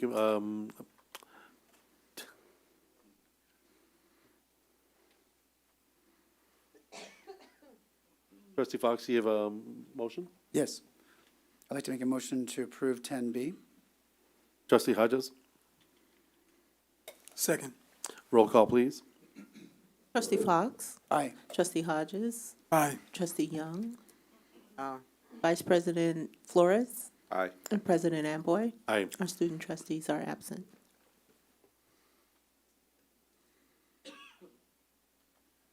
Action item 10C, adoption of resolution 5116, authorizing submission of waiver for the 2833 Tennessee Street property. Thank you, Board, and thank you, Superintendent. This item builds directly on the public hearing we had earlier during the information item section. As discussed, the district has completed the required surplus procedures up to the point of a public auction. The only remaining step under the traditional process would be to conduct that bid and auction and sell potentially to the highest bidder. Resolution 5116 authorizes staff to submit a waiver application to the State Board of Education requesting a relief from those statutory sections that require that auction process. If the waiver is approved, the district would issue a formal request for proposals. Proposals could be evaluated on multiple factors, including price and other terms, and any resulting purchase and sale agreement would be brought back to the board for full review and approval before execution. And the district would retain the right to reject any and all proposals. Just a reminder, this action tonight does not approve a sale, commit the district to any buyer, or obligate the district to move forward. We'll be bringing that back.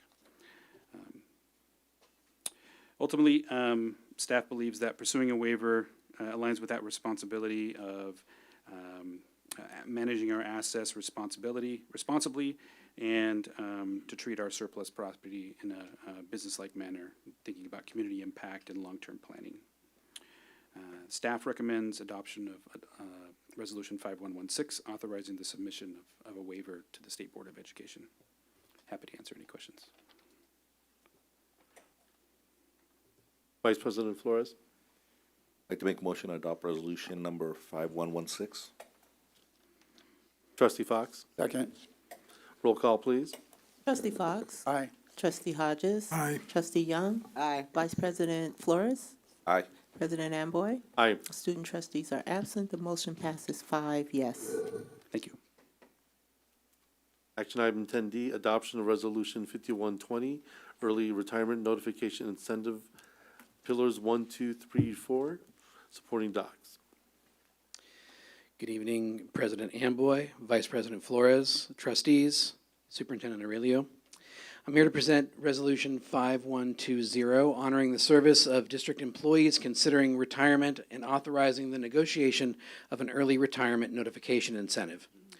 Whereas the governing board of the Vallejo City Unified School District recognizes and deeply values the longstanding service, dedication, and contributions of district employees who have supported students, families, and schools throughout their careers. And whereas the governing board acknowledges that retirement represents a significant professional milestone and wishes to express its appreciation to employees who are thoughtfully planning their transition from district service. And whereas the district benefits operationally and fiscally from receiving early and irrevocable notifications of employee retirements and resignations to support staffing recruitment and planning for the 26-27 school year. And whereas the district desires to offer a one-time incentive in the amount of $1,000 to eligible employees who submit an irrevocable retirement or resignation notice by April 3rd, 2026, including employees who previously submitted retirement notifications during the 25-26 school year, with payment to be issued during the June 2026 pay period. And whereas implementation of such incentive requires the negotiation of memoranda of understanding or MOUs with district-recognized employee organizations such as CSEA, VEA, and VSMA, consistent with collective bargaining agreements. Now therefore be it resolved, the governing board hereby honors and expresses its sincere appreciation for the service of district employees who are considering retirement and recognizes their lasting contributions to the Vallejo City Unified School District. Be it further resolved that the governing board authorizes the Assistant Superintendent of Human Resources or designee to draft and negotiate MOUs with CSEA, VEA, and VSMA to implement an early retirement notification incentive consistent with the terms described herein. And we're looking for your approval. Trustee Hodges? Just a quick question.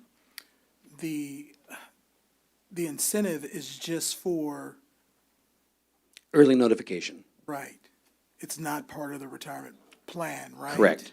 Okay, just wanted to make that clear. Correct. Do we have a motion? Trustee Dr. Young?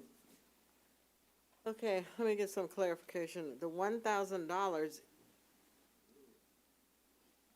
offered from the district is an incentive for early retirement acknowledgement.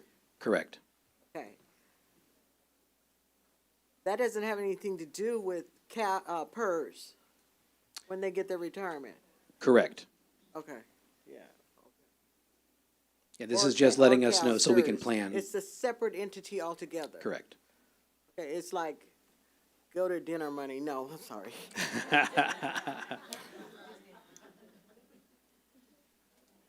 Do we have a motion?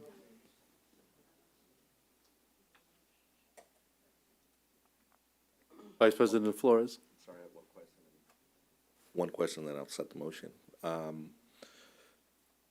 I see it says you're submitting irrevocable retirement or resignation, and I know in the past we've had folks retire. Would this affect it if they are teachers that are retiring, or is this just for classified? This is for both classified and certificated. And, Okay. and I think I understand where you're going. They can come back and sub for us, and we would encourage that. Okay, and then I know that we've all done the waiver, so they can come back sooner. Yes. All that still stands? Correct. Okay, thank you. And I'd like to make a motion to adopt Resolution 5120. Trustee Dr. Young? A second. Roll call, please. Trustee Fox, I'm sorry. Aye. Trustee Hodges. Aye. Trustee Young. Aye. Vice President Flores. Aye. President Amboy. Aye. Our student trustees are absent. The motion passes 5 yes.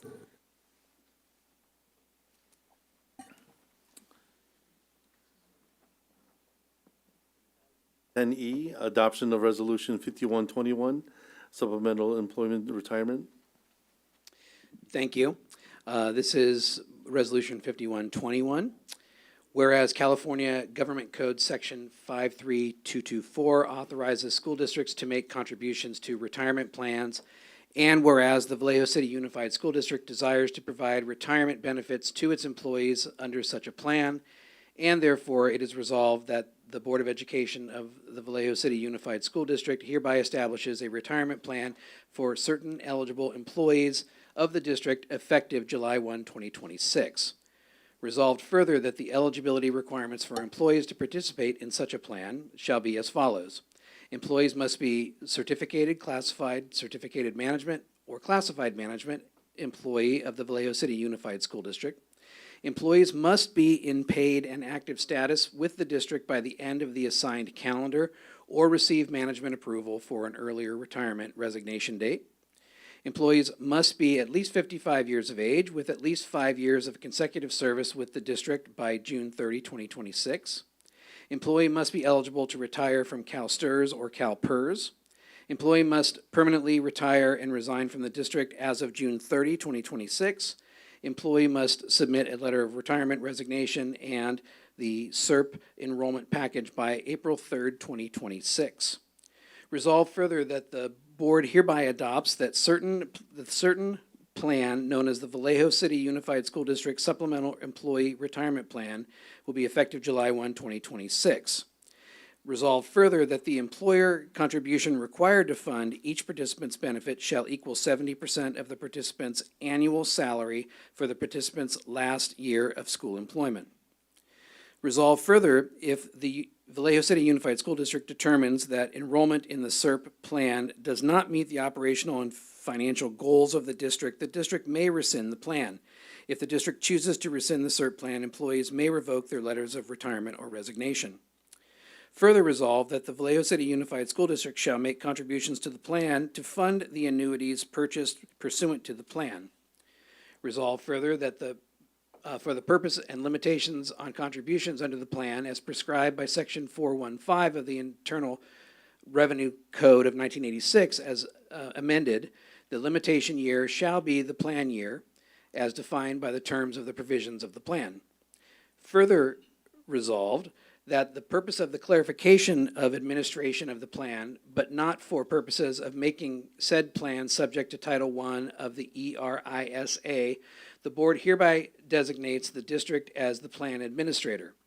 Resolve further that the board hereby appoints the following individuals to comprise the plan committee: myself, Matt Chamberlain, Assistant Superintendent of Human Resources, and Ruben Fernandez, Assistant Superintendent of Business and Operations.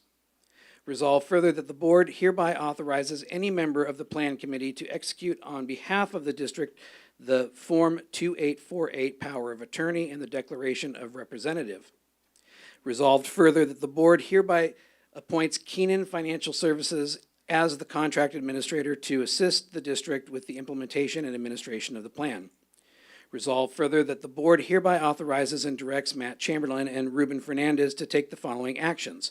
A, execute the plan and any and all other documents necessary or proper to implement the plan. B, contract with Keenan Financial Services as contract administrator to provide all services described in the contract. C, execute any and all documents, including any amendment to the plan necessary or proper to obtain and maintain IRS approval of the form of the plan if the IRS makes available a procedure for approval. D, enter into contract or agreement which we see necessary and proper to administer and fund the plan and to obtain and maintain income tax qualifications under the plan under the IRS Code of 1986 as amended. And we recommend the approval of the plan. Trustee Young?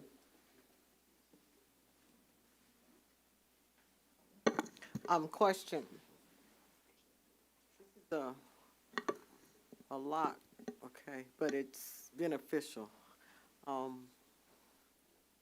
We got the opportunity to participate in one in 2010, a PARS. It was called PARS then, excuse me, I don't know what it's called now. But anyway, $70,000? 70% of the final salary. Oh, 70% of the final salary. Correct. Okay, looking at that, is that per month? It will be. How is that breaking down? Let's look at this in a picture. How is that broken down, that 70% Sure. of their final salary? Sure. In the presentation, there was a slight error. The 70% will be paid by month across 5 years, and so it'll be broken down to spread out the But liability that's for the in district. addition to their Stirs, pension, or stirs, what? yes, stirs and purrs, correct. That's not a bad, oh, let me see. Oh, okay, that's good. I'm glad they brought that back. It's a soft landing. Yeah, I'm glad they brought that back. That's a good one. Thank you for explanation. You're welcome. Trustee Hodges? I'd like to make a motion if there are no more questions. I think, Vice President Flores? So right now, I just heard you say it was over 5 years? Correct. So the fiscal impact is incorrect in here, because in here it says 3 years. It does say 3 years, and that was a typographical error on my part.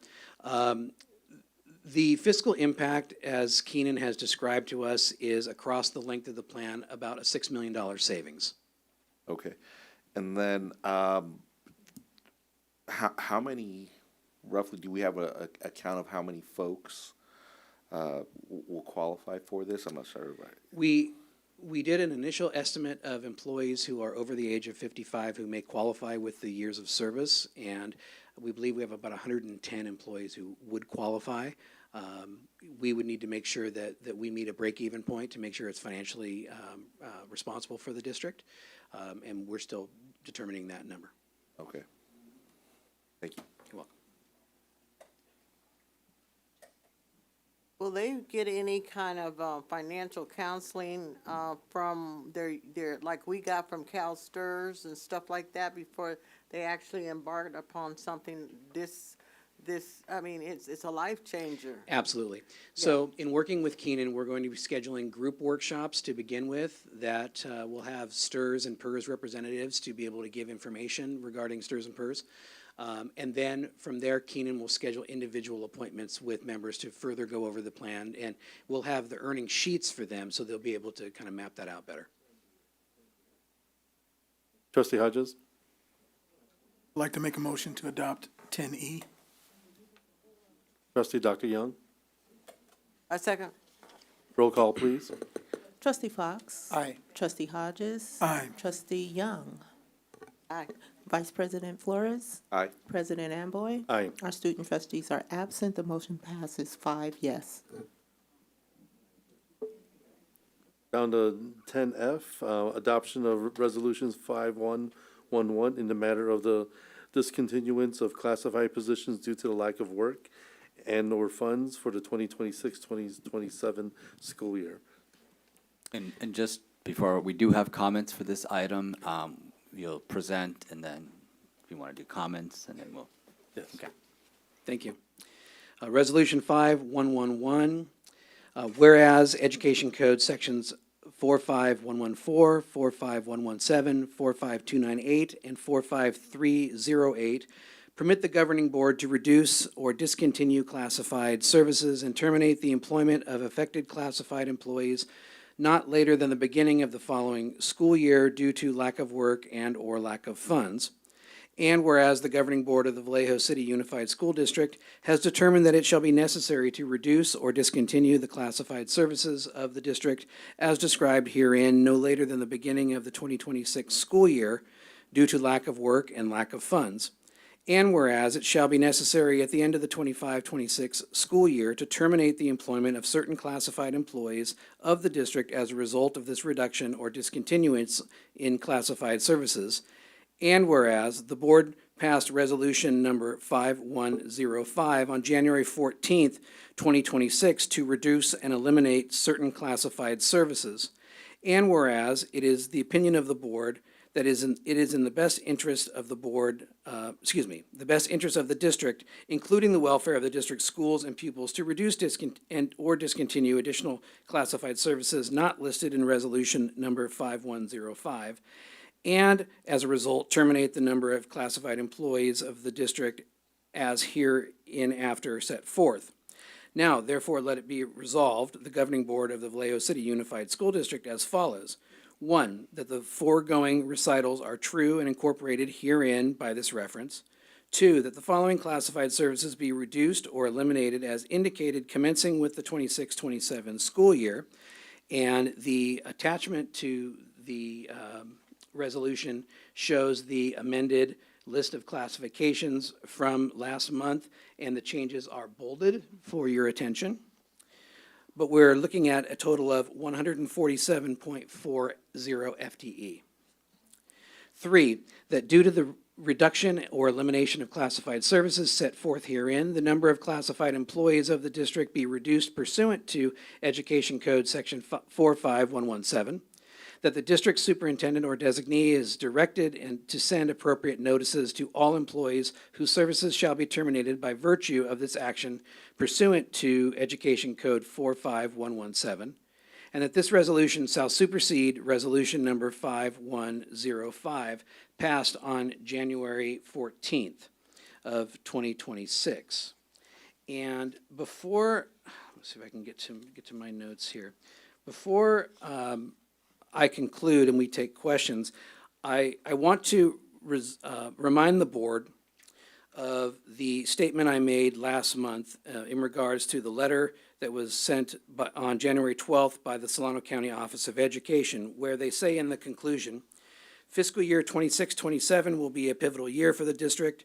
The district's multi-year projections indicate that without the full implementation of the 214.95 FTE in staffing reductions, the district faces the risk of a negative fund balance in the 2026 and 2027 and 2027 and 2028 school years. While reducing this level of staffing will be challenging, it is achievable and necessary to restore the long-term fiscal stability. It is equally important that these positions not be added back in 26-27 or future years, as prior experience demonstrates that doing so undermines the district's financial recovery efforts. The district cannot continue to operate at a staffing level that exceeds its fiscal capacity. Continuing to right-size the organization is essential to stabilizing finances, avoiding further fiscal distress, and preserving the district's ability to serve students effectively. So, now take questions or statements. Public comment first or questions? Okay. We have a number of cards. It's going to be 2 minutes per card. First up will be April Nelson.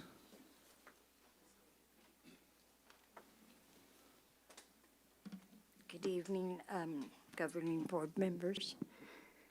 I would like to speak about the budget waste. We have $57 million on professional and consulting services. Why don't we save? Oh, sorry.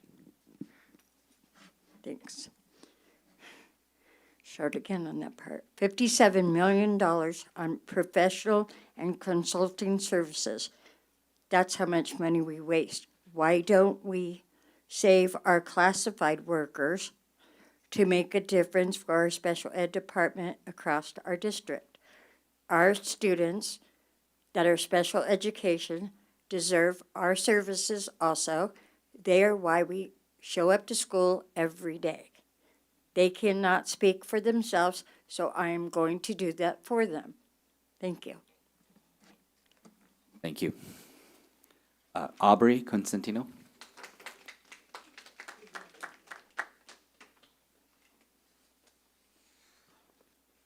There you go, Dr. Young. Good evening, board members, and thank you for allowing me to speak. My name is Aubrey Cosentino, and I'm a proud product of Vallejo Schools. I'm a proud site safety at Patterson Elementary. When you step foot on any campus in Vallejo, who do you see first? A CSEA member. As we all know, budget cuts are being made to my department as well as others. I am here to tell you all that we are not just a number in a checkbook. We are mothers, fathers, aunts, uncles, grandparents, and coaches who count on our jobs here to take care of our families. We show up for each and every student we come in contact with. Your cuts don't just affect us. Your cuts are going to affect that student who relies on their site safety to be there every day to talk to when something is wrong. Your cuts mean me telling my children that I don't have a job anymore. Your cuts are going to affect every parent's decision to enroll their child in our schools. Your cuts mean me telling my students that count on me to be there every day that Miss Aubrey won't be coming back. Your cuts mean whole families are going to be affected, from the parent losing their job to their student or students not having the support at school. How many of you that are in charge of these cuts are going to show up every day and do the jobs of the people you are cutting? How many of you are willing to break up fights, chase down a student running down the street, or even put your life on the line, because we know we have lost a couple? Doing more with less is not the way to go. Thank you.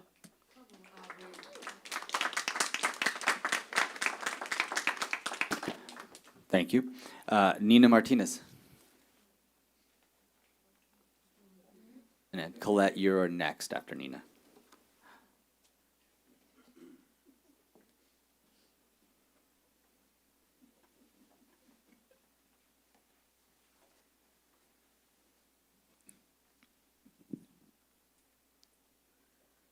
Okay. Hello, Nina Martinez, Credentials Analyst and CSEA Chief Union Steward. Yes, my position is being reduced, but I'm not here to speak about me. I'm here to speak about the positions that are being eliminated, and it doesn't make sense. In the 10 years that I've been at this district, I have had the knowledge. The knowledge that keeps our ship moving is with our members. I was trained by the buyers to do the correct budget codes for my purchase orders. I was trained by the accounting analysts to pay the invoices, not the managers. Some of the positions you've approved to be eliminated have successfully completed reclass within the last year. You guys approved that. So the accounting specialist, the workers' comp specialist, the carpenter locksmith, HVAC 2, which does have skills that the managers don't know about, did they work themselves out of a job? You eliminated the only benefit specialist who has made multiple sacrifices to support this business services department. She was the benefit specialist when there wasn't one, or when there was a lap or leave or whatever. She stepped up. I don't want to say she trained them, but she was the backbone for benefits and kept our benefits paid, and the retirees had they stuff put together. Anyways, the workers' comp specialist, she put the trainings together to make sure our employees know not to stand on rolling chairs, and has gone through inspections to make sure the liabilities of the school is where they're supposed to be. Who's going to do that work? We're eliminating the recruitment assignment specialist and human resources, and there's 3 other positions. There's 3 positions totals in human resources that's being eliminated. We've worked with 1 recruitment assignment specialist, and let me just say it's not possible. So think about what you're doing, because you're making the work harder for everybody. You're going to lose.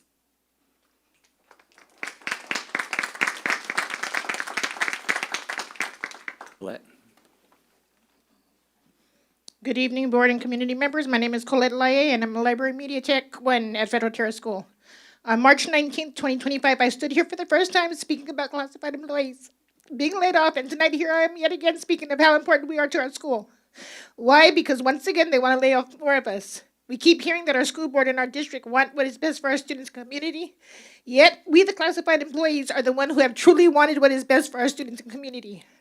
On January 14th, Resolution 5105 passed regarding discontinuance of classified positions due to lack of worker funds. And now this evening, Mr. Chamberlain is bringing back Resolution 5111 to you with changes to what was previously brought to the board in January.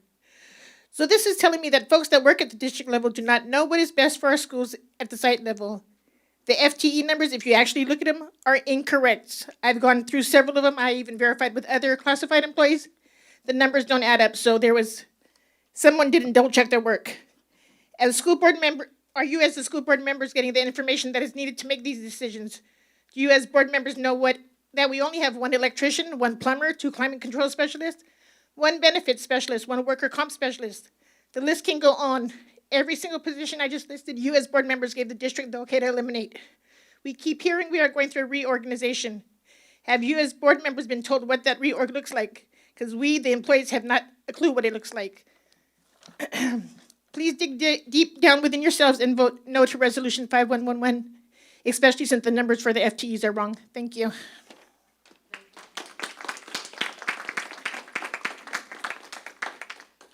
Kayla Duenas. Then Kat, you're after Kayla.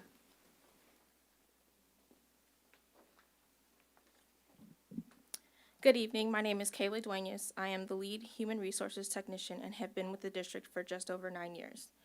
Every person in this room is here for one reason, to do what is best for our students. That is why you chose to serve on this board, and that is why the members of Vallejo Chapter 199 get up and go to work every single day to do the jobs that we love. Vallejo's classified professionals are the first line of support for our students. When our students succeed, it is because classified professionals are there. And that is why we are so concerned about the direction the district is taking. The district is now proposing to increase the number of cuts for classified staff. Classified staff make up slightly over 30% of the district's overall expenditures of salaries. However, the proposed classified cuts are accounting for over 60% of the $13 million in additional reductions. CSEA did not create this deficit, but our members and our students are being asked to pay the highest price. As you consider the resolution, I ask you to think about students. Who will do the work our students depend on? Who will provide the daily support that makes their learning possible? I ask you not only that you vote no on this resolution, but also reconsider the layoffs you have already approved. Thank you.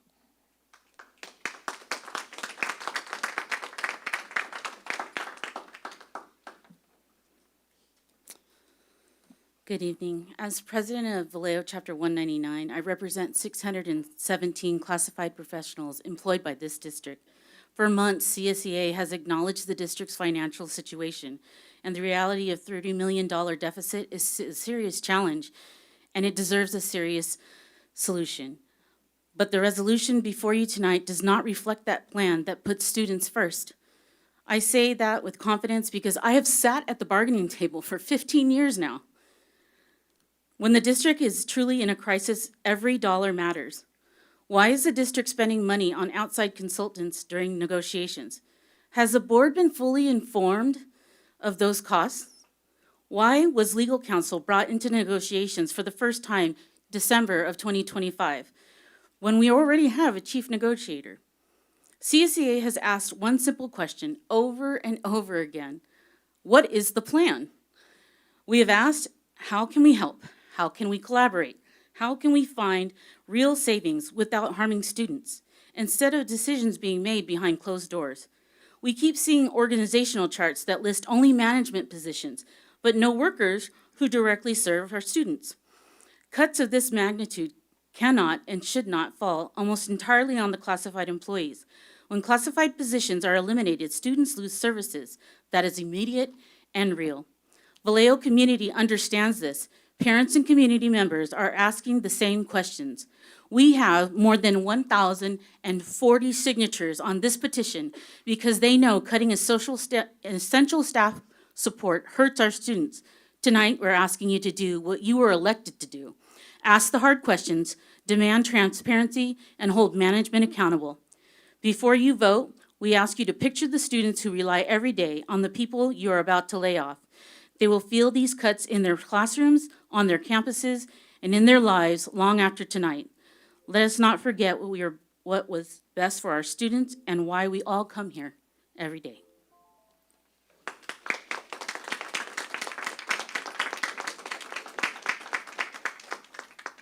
Keith Pace, and then Mary Crane Morrow.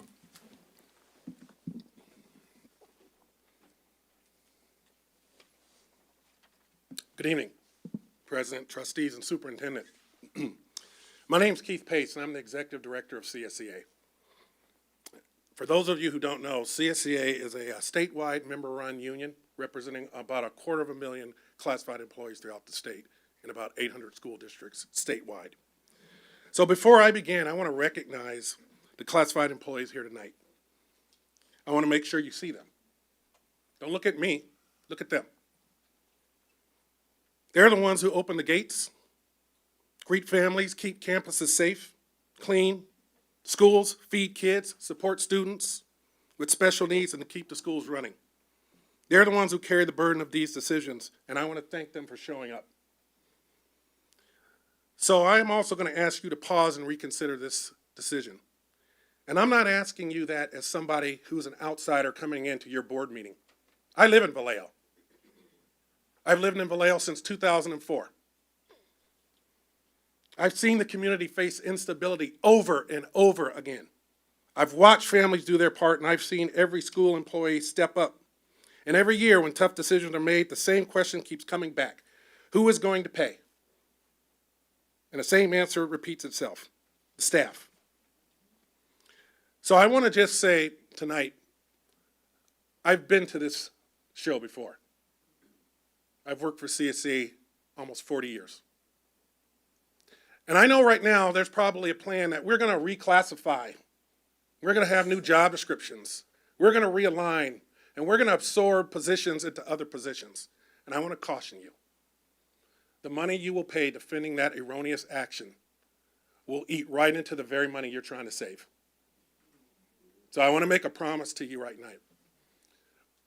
We can be partners with you in trying to solve this situation, or we can be the persons who enforce the law, because work will not get transferred. It will not get realigned. Will not get done by other people.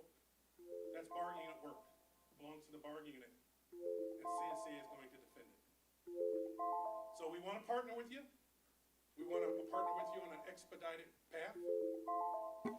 But I want to let you know, and I want to let these members know, CSA is here to support them, to protect them, and to do what's right by this district and this community that we all serve, and many of us live in, including myself. So I want to thank you, but I want to let you know we're not going anywhere. Thank you.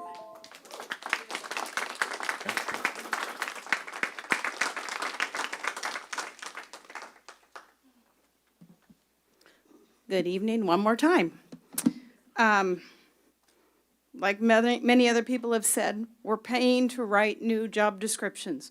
We're using the same company that just did Napa School District. If SCOE says that we need to eliminate and we can't bring back the positions, why are we spending money to write new job descriptions that we've always done in-house before this anyway?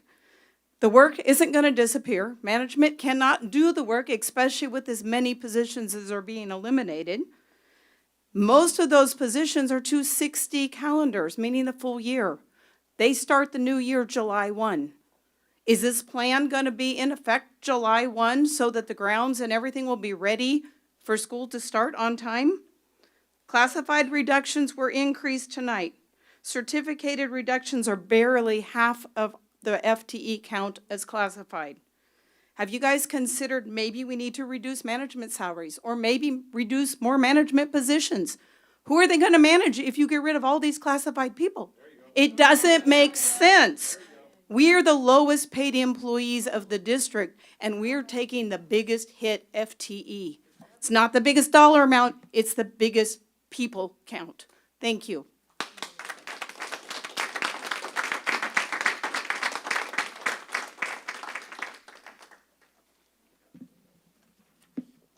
Does the board have any questions for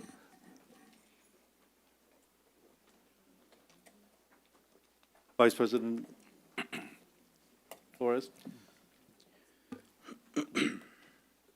One question, one comment. It was a little worrisome when I heard about the numbers not being right, so I just kind of did some math based on the numbers that are in front of me. So what I've added adds up here, so I'm just wondering if that's something that needs to be looked at again or how can we? We can certainly look at that again. Part of the change, we've increased some classifications, we've decreased other classifications. Some are categorically paid, some are general fund paid. And so we have done the best we can to scrub the list to make sure that we have an accurate number. If you direct me to look at that list again, I could certainly do that. But we feel good about the numbers that we're bringing forward. And keep in mind that the final layoff list won't come to you until April. And that's when that's the final decision where you as a board will make that determination of this is the final list of folks that we are going to be reducing. Saying that, one position that I had of concern, and I say this not to say that this one position or this one job is more important than others. I want the community to understand, I know that FTE 1.04 equals lives. I don't look at that. I don't see numbers. I understand what we're doing. I understand what it means to cut positions, to cut FTE numbers. I translate that as a human being. But one of the concerns I have when looking at it is the elimination of some of the bilingual tutors, because we're a district that has over 50% Latino students, and it's an area I think that we need to bolster. I mean, I was looking at some of the numbers in the LCAP and English learners. It seems like year over year those numbers are actually going down, not up. So that is a concern specific to the need that the district has in serving all our students. And again, that's not to say that all these people listed here aren't important or more important or less important than the others, but just based on what the realities of our district are, that position is one that I'm just wondering how that ended up there, or the elimination of this, how does that impact? Sure. We are going to continue to look at our operational necessities of what we need and to provide the best for our students here in Vallejo. And we fully recognize that, we are going to be doing less with less. We understand that. But we also know that there are opportunities to fund things differently. And so that's what we'll be looking at. But we have to make this determination by the statutory limit, which is by March 15th. And then once we get to March 15th, then we can reassess and come back to you in May with the final list. So this is just the initial list. And there could be changes between now and May. But at this point, we have to notify per the statutory guidelines. So I think thank you for saying that, because I think some of the comments I've heard talk about a lack of a plan. And I don't think, just like with the school closures, that we couldn't solidify the plan. We couldn't solidify boundaries until a final decision was made. Correct. So from what I'm hearing right now is that there is a plan. It's just, it's something that just cannot be finalized till we know what the final numbers are, what the final positions will be, and then from there we implement what we have left. Am I correct? Correct. There's a lot of moving parts. There's a lot of moving parts to this. One of them being the interdistrict transfers. If we're able to bring back a number of students, that's going to definitely impact our numbers and the services that we need to provide. And so we do have a plan. The plan is complex because we're juggling funding. We're juggling the numbers of kids. We're juggling the assessment of where the kids are going to be going next. And so as we get that dialed in, that lens, that filter will change, and then we'll be able to come back with a definite list of folks that will be the recommended layoff for you in April to get ahead of that May 15th deadline. And I think that kind of also touches on the complexities of a school district's budget. Something that I think most folks outside of the district don't fully understand. They look at the budget and say there's $250 million. Why are we cutting schools? Why are we laying folks off? But that's not the way it works. Correct. So, one of the presentations showed that we had budgeted, or there was budgeted 94 million, and we ended up with 97 million because there was more funding from the state, but it could also go the other way, correct? And often does, yes. So I think that's one of the things that, to the community as a whole, I want to convey that these decisions aren't so black and white and can't be so black and white because there are so many different variables involved. Yes. And unfortunately, yes, that does leave a lot of uncertainty for our staff, you know, and I apologize for that, but it's just the process, the apparatus. Correct. So, you know, I thank all of you here, you know, because I'm glad you're all here. I'm glad the community gets to see faces to the numbers, to the cuts, to the FTEs. I see you all. So, thank you. Trustee Young? I concur with Trustee Flores. A lot of times, people don't understand the dynamics of I think it's $30 million shortfall. $30 million shortfall, we do $30 million shortfall, we right back in receivership. 100%. We don't call the punches anymore. I don't know if anybody was along with me during that time when this state came and took over. Nobody had a say so. So we have to protect this district from not folding again. And that is what's so hard about it, because it's affecting people. And I know because I've been here all my life. I know it's affecting. I've been on the site. I've been in all the positions. I know how it affects my teachers, how it affects the community. I live here. I didn't go no place. I live here. I know how it affects the community. But in sitting in this seat and pledging to do what I have to do in order to do and make this district solvent so we can have a district to educate our kids, you have to do what you have to do. And that's what this board is trying to do in a humanitarian type way. But you have to understand, and the community is going to have to understand, we're going to have to make cuts. It's inevitable. If we don't make cuts, they're going to step in again and take over. That's right. And then we won't have no say-so over anything that we do. I don't want to be in that position ever again. It's not comfortable. Not comfortable. I understand FTE. I understand all that. I've been there, done that. So, don't think that we don't have your heart, your understanding, at least I can say for myself, and I think I can speak for the board, in mind when we're looking at these numbers. We're just not looking at these numbers just say, I'm going to... No.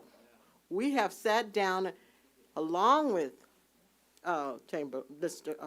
Chamberlain and analyzed the situation so we can put it in the county's hands so they can do what they got to do, and we can come back and rebuttal.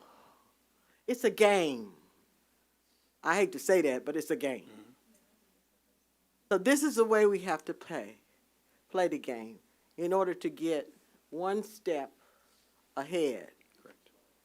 So don't think that we're just doing this, sitting up here. I know why I was elected.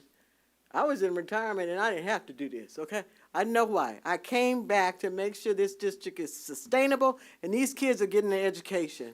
The people that do what they do and do it well are sustainable.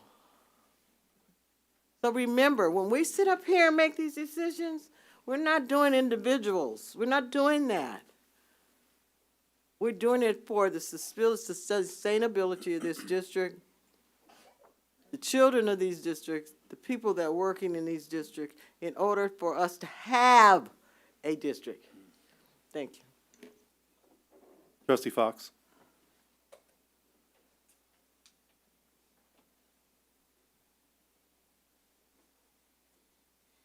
This is so hard. Not only do we or I see you and love you and thank what you do for our children every day.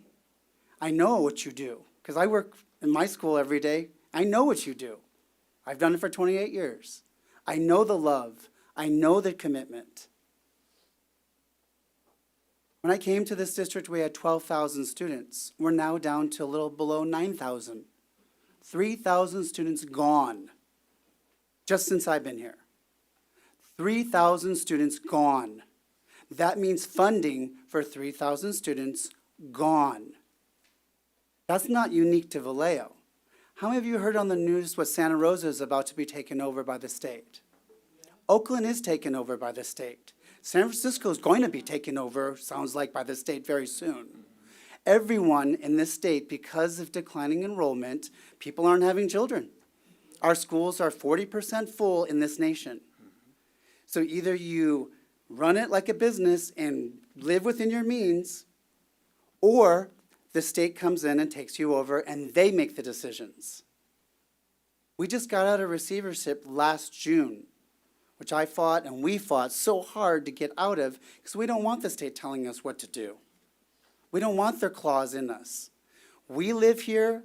We want to make the decisions here. We don't want them telling us what to do. But right now we have the state and the county, both, the state and the county telling us, if you do not do this, then you are back on the list to also go back into state receivership. It's threatening. It's threatening. It's so uncomfortable. No one wants to be up here doing this. I don't want to do this. I don't want to let people go. I want to hire more people. I want more programs. I want more resources for our children, just like you do. But where we live in the reality of what's going on in this country, with the schools not with the population that we need and keep having declining enrollment and not have the attendance we need, what are we supposed to do? Go back to state receivership and then be run by someone that's not from Vallejo? To me, that's not okay. So this is a very difficult situation, and we don't want to do any of it. Again, we want to add resources, but we have to live within our means for the population we serve. And now it's about 9,000. So you have to have the employment to serve about 9,000. And if it keeps going down, it has to keep going down with employment as well, and with sites. We just closed 5 schools. But before that, I've closed 6 schools before that. When I first got on the board, I had to close 6 schools. 6 schools. Welcome to the board, now close 6 schools and cut millions of dollars. But now I just closed 5 more. So since I've been here, 11 schools I have been part of. Do you know how painful that is? Do you have any idea how painful, or not sleeping at night? Do you know how much sleep I have lost just knowing that you'll be here and what's going to happen? A lot. A lot. And I'm praying and asking for guidance because this is not a situation anyone wants to be put into. But like Dr. Young said, we are here to keep this district solvent. And if we don't combine to the state and the county, they will take it over. So it's a really tough thing to be in this situation. But we do see you. We do appreciate you. I love what you do, and I appreciate what you do every day. Thank you. Trustee Flores? Okay. Trustee Hodges? Yeah, I just have a comment. There is a difference between authority and leadership. And what this board is trying to do, authority just makes decisions based on numbers. What this board is trying to do is lead the school district.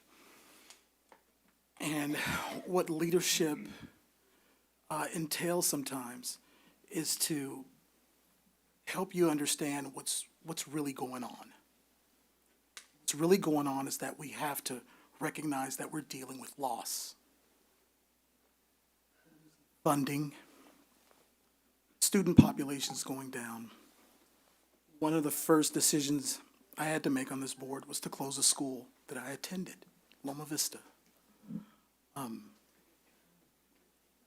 like my other trustees said, it's not an easy decision to do, but this is what we're trying to do to lead, or to continue to have a solvent school district. Trustee Flores? Just one more question.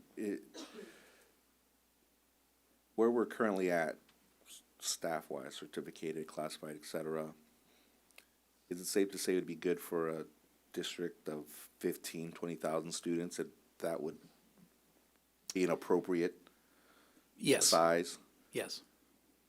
Currently, we're at 9,000. So I think that's what we have to, I think, just to echo what Trustee Fox said earlier, that we have to mirror our population size, unfortunately. Correct. So, thank you.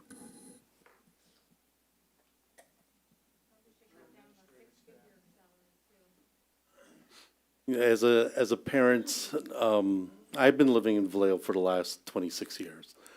All of my children have attended Vallejo School District, from Wardlaw, Hogan, as well as Jesse Bethel, and I'm a proud Vallejoan.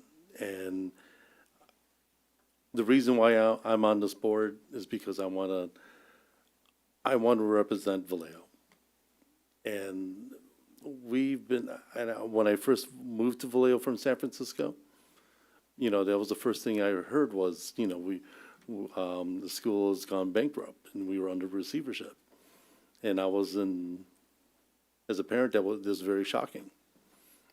I didn't want that, but I know that a public education is important. It's my investment to live in this community.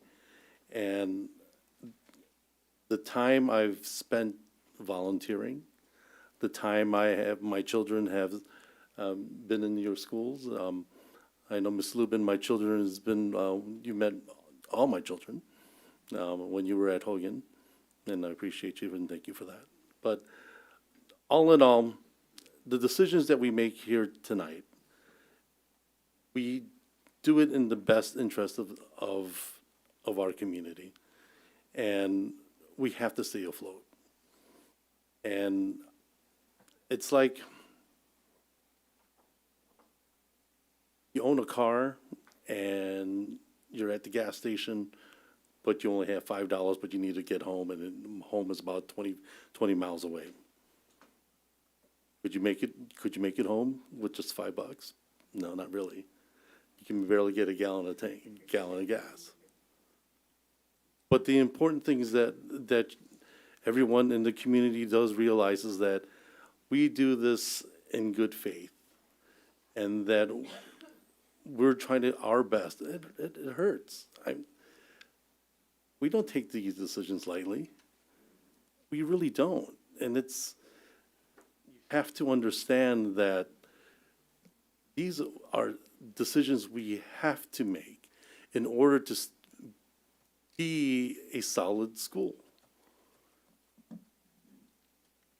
We are a lot better today than when we were 25 years ago. I'll tell you that. It's hard. And I know everyone here is hurting. But we have to make a decision. And then we're going to do what we as a board think what is best with your interest and heart. So with that, no other questions from the board, or Dr. Young?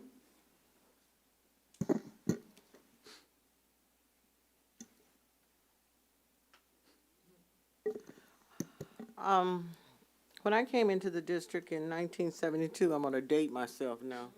Okay, and I came into the district in 1970 as a teacher.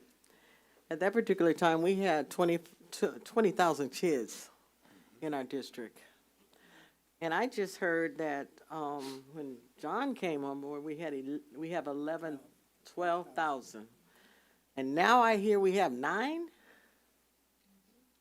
And along the way, we did not cut.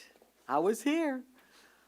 I know we didn't cut because we were depending upon the wealth of California, the grants, the money that was coming in. It was coming in fully and helping us educate our kids. That is drying up. So we have to consciously realize that as a board, that we're not getting that funding that we used to get. We're not getting the kids that we used to get for one reason or another. They're either not coming or people are not deciding not to have kids because they can't afford a kid in a house. One or the other. Kid, house, groceries. It's just getting to be that bad.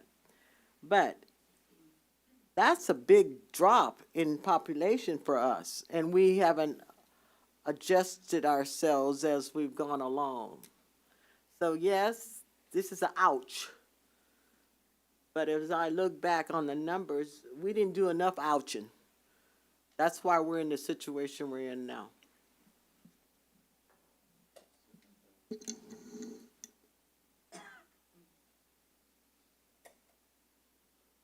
I need a motion, trustee Flores. Make a motion to adopt resolution number 5111. Do I have a second? Trustee Hodges? Second. Roll call, please. Trustee Fox? Aye. Trustee Hodges? Aye. Trustee Young? Vice President Flores? Aye. And President Amboy? Aye. Our student trustees are absent. The motion passes 5 yes. Thank you. Don't forget, we vote.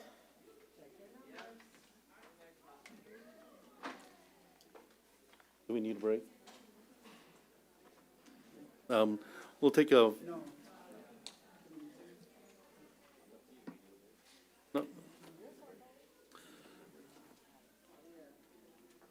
No. You want a break? We'll take a 5-minute break.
Are we all back?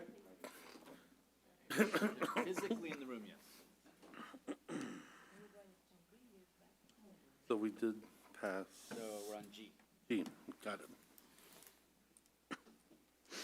Back from recess. 10G, adoption of resolution 5110 to decrease the number of certificated positions due to reductions in particular kind of services. Thank you.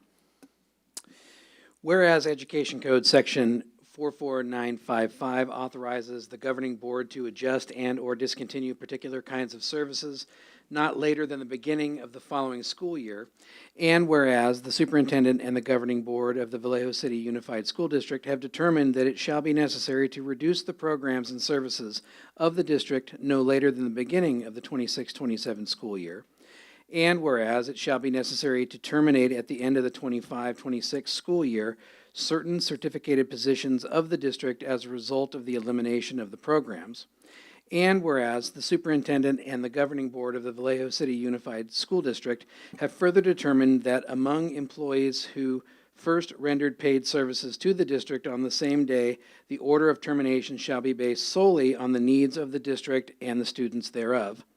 Therefore, be it resolved that the governing board of the Vallejo City Unified School District, that the following services shall be reduced no later than the beginning of the 26-27 school year. So we have reductions in elementary positions, reductions in secondary positions, as well as district office positions and administrative positions for a total of 80.70 FTE. Be it further resolved that the district may deviate from terminating certificated employees in order of seniority based on specific need for personnel who possess special training and/or experience or competency necessary to teach specific courses, programs, or courses of study, or to provide specific services which others with more seniority do not possess. For example, Vallejo Charter School, experience with specialized training in the Expeditionary Learning Program, and experience teaching at Vallejo Charter School at least 1 year within the last 3 years and being highly qualified in their status in the assigned subject area. 2, the CAVE Language Academy Dual Immersion Program, possession of the Bilingual Language Cross-Cultural Language Development Certificate. The BCLAD, Bilingual and Biliterate in Spanish, experience with specialized training and teaching in the Spanish Dual Immersion Program at least 1 year and is highly qualified in Spanish. And 3, high school CTE pathway. The California Department of Education will continue partnership grants only if all teachers in the California partnership programs, both academic and career tech credentialed teachers, who have been identified, trained, and taught as one of the core team of teachers for each of the California partnership academies. The Vallejo City Unified School District has selected the National Academy Foundation as the designated trainer. Teachers must hold a Distinguished Subjects Credential, CTE, California Technology and Education Credential, and highly qualified status in assigned subject area and have experience with specialized training. Be it therefore resolved that the superintendent or designated representative is directed to send appropriate notices to all employees who are affected by this action. Nothing herein shall be deemed to confer any status of rights upon temporary certificated employees or any employees in addition to those specifically granted to such employees by statute. And we're looking for your approval. Any questions? Vice President Flores? Just out of curiosity, if you knew off the top of your head or if roughly what percentage of these reductions are based from the school closures? That's a tough question that I don't have an answer to, but I can get you that answer. Yeah, and I apologize for that. I think the reason I ask is more so just, you know, I see some of these positions, but I know that some of them are directly for that, so I was just wondering if you knew just off the top of your head. Off the top of my head, no. We have to go by the CBA. We have to go by seniority, and so with those with a clear credential. And so that automatically, as you'll find out in a few minutes with the other resolutions, eliminates our intern and our Probe Zero educators. And so as a percentage, I can get that for you, but I don't have it off the top of I my head. mean, the ones that are directly, easily identifiable are like 3 principals. Yeah. Right? That are on that list. That's directly connected to closing 3 Correct. schools. Got it. All right, thank you. Do I have a motion? Vice President Flores? Make a motion to adopt resolution 5110. Trustee Hodges? Second. Roll call, please. Trustee Fox, Aye. Trustee Hodges, Aye. Trustee Young, Aye. Vice President Flores, Aye. President Amboy. Aye. Our student trustees are absent. The motion passes 5 yes. Action item 10H, adoption of resolution 5115. Criteria for determining seniority for those employees with the same date of hire. This is also known as tie-breaking criteria. So whereas the Education Code 44955 provides for the termination of certificated employees because of the particular kinds of services, whereas the order of termination is generally based on the data a teacher first rendered paid service in the probationary position, whereas among employees who first rendered paid service to the district on the same day, the law requires the governing board to determine the order of termination solely on the basis of the needs of the district and its students. Therefore, be it resolved by the governing board of the Vallejo City Unified School District that the following criteria and points for determining order of seniority for those on the same date shall be used to meet the requirements of Education Code Section 44955. And the point system is laid out by the certification type. 1, certificates B-clad or clad or other ELL authorization would earn 2 points. Credentials, special education credential, life, professional, clear, or general would be 2 points. Preliminary special education credential, 1 point. Standard, elementary, secondary, general, elementary, secondary, single subject, multiple subject, English, math, life, professional, clear, or general, 2 points. Preliminary credential, 1 point. Highly qualified status, 1 point. Designated subject credential, CTE, or career technical education, 1 point. Credentials with supplemental authorizations, 1 point. Any ties that may occur with the application of these criteria shall be resolved by lottery. And we are looking for your approval. Vice President Flores? Make a motion to adopt resolution 5115. Do I have a second? Vice President Young? Roll call, please. Trustee Fox. Trustee Hodges, Aye. Trustee Young, Aye. Vice President Flores, Aye. and President Amboy. Aye. Student trustees are absent. The motion passes 5 yes. Action item 10I, adoption of resolution 5114, release of temporary certificated employees for 26-27 school year. Thank you. Whereas Education Code 44954 subsection B requires that the governing board notify a temporary employee in a position requiring certification qualifications of the decision to release the employee from such a position the next succeeding school year, and whereas the governing board of the Vallejo City Unified School District has decided to release said temporary employees for the 26-27 school year. Now therefore be it resolved by the governing board of the Vallejo City Unified School District that 1, temporary teachers, employees identified shall be released from their temporary employment by the district, and those are employee numbers 2984, 3226, 3424, 3490, 4302, 5716, 6375, 6687, 10267, 13573, 13578, 13582, 13665. Said employees shall be notified in writing of the decision to release them as certificated employees of the Vallejo City Unified School District for the school year 26-27. The foregoing notice shall be served upon each employee personally, and we're looking for your approval. Vice President Flores?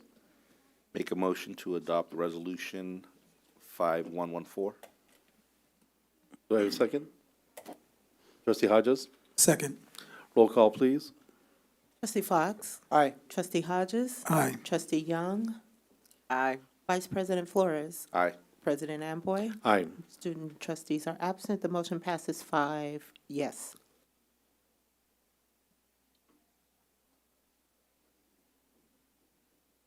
Action item 10J, adoption of resolution 5113 regarding re-election of credentialed certificated employees for 26-27 school year. Thank you.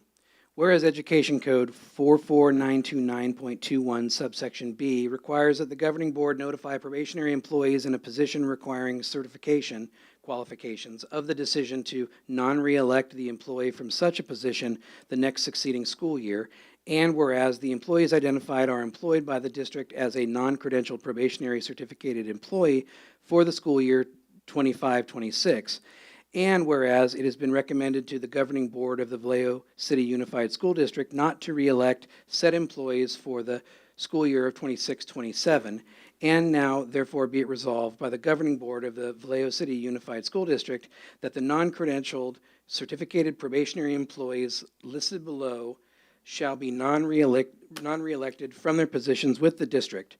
I'm going to forego reading of the numbers, but it is in your agenda.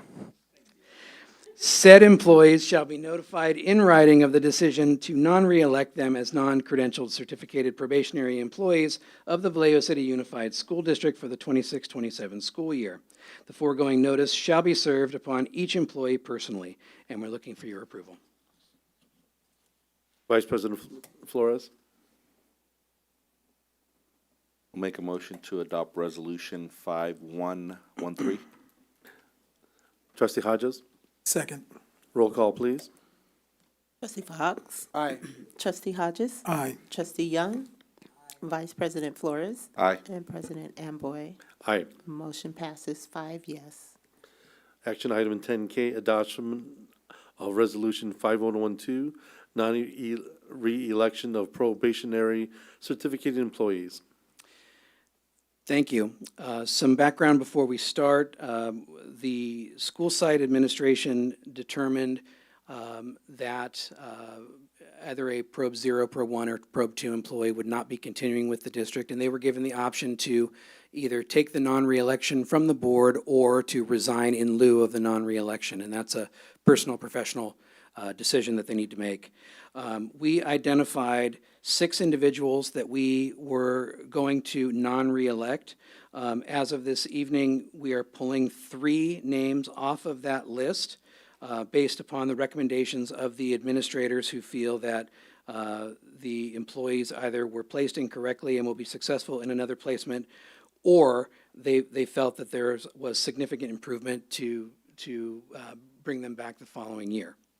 So with that, whereas Education Code Section 44929.21 subsection B requires that the superintendent notify a probationary employee in a position requiring certification qualifications of the decision to reelect or non-reelect the employee to such a position for the next succeeding school year, and whereas the employees identified is employed by the district as first or second probationary certificated employee for the school year of 25-26.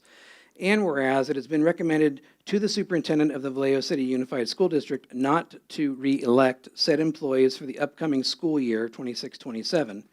Now therefore let it be resolved by the superintendent of the Vallejo City Unified School District that 1, the first-year probationary employee as identified shall be non-reelected from their employment with the district.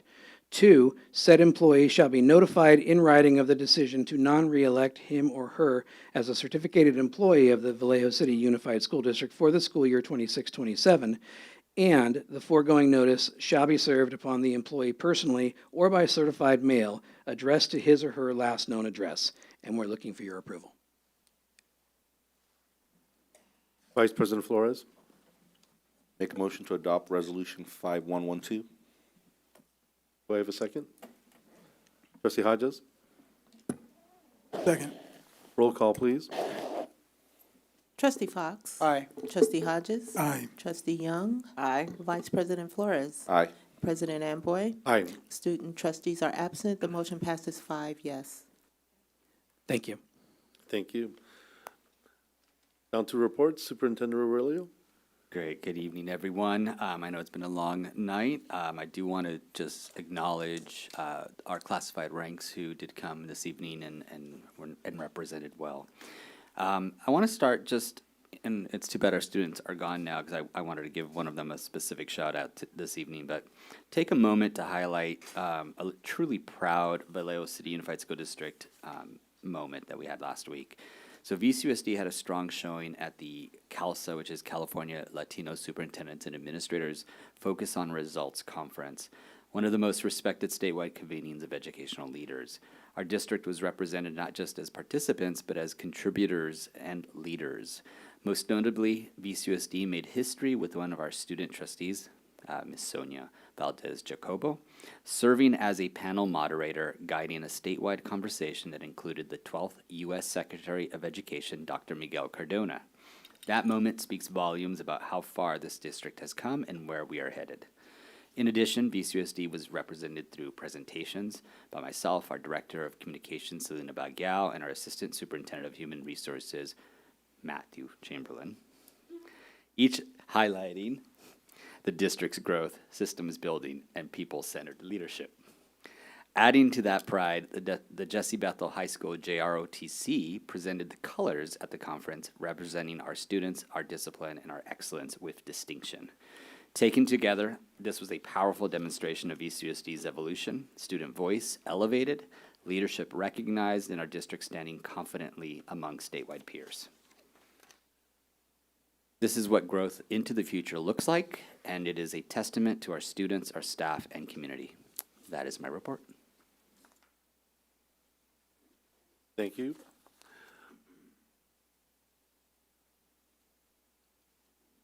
Trustees? Anyone have a report? Trustee Hodges?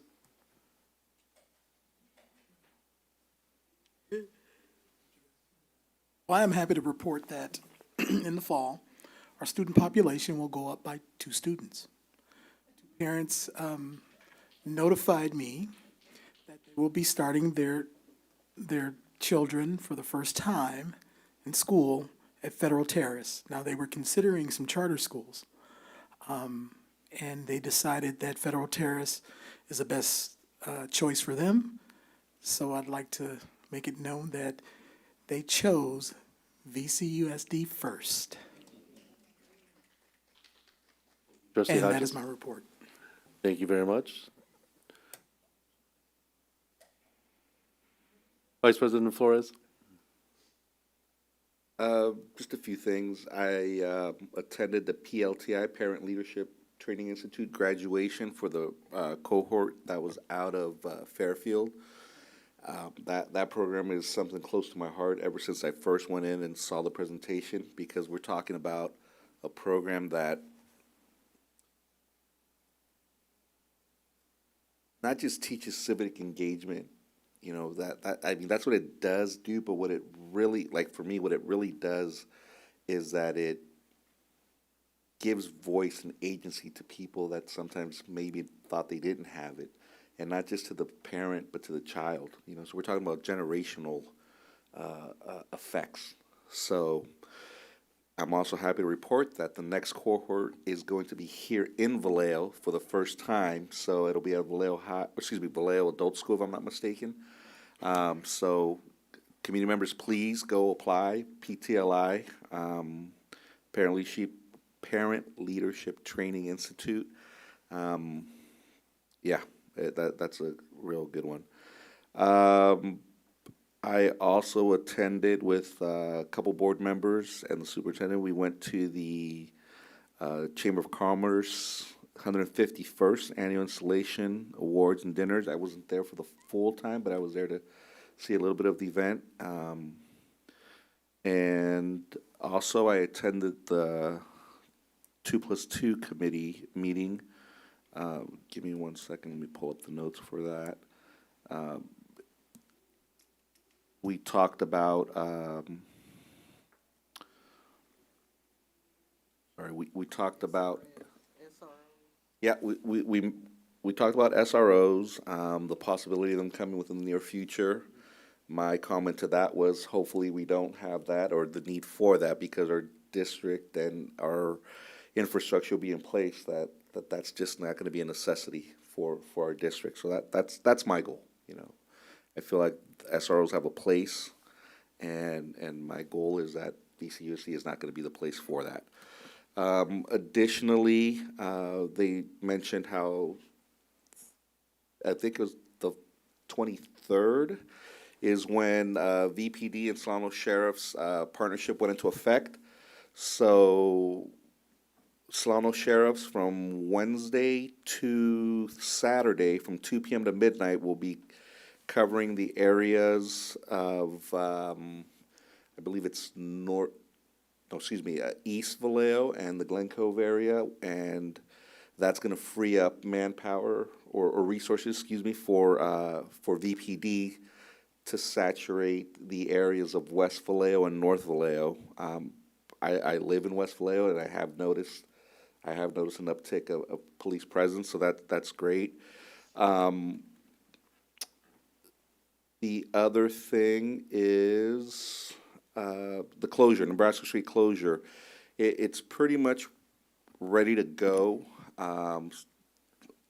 So far as starting the construction aspect, there is some talk of parking issues, and the city says they're waiting on the district to give some information on how to address that. Once that's taken care of, then the city will move forward for that. There was also talk of future use of VCUSD sites. One of the things that was brought up, and I think maybe because it was a new group of folks on the 2+2 committee, was defining the mission and the statement of what we're doing there.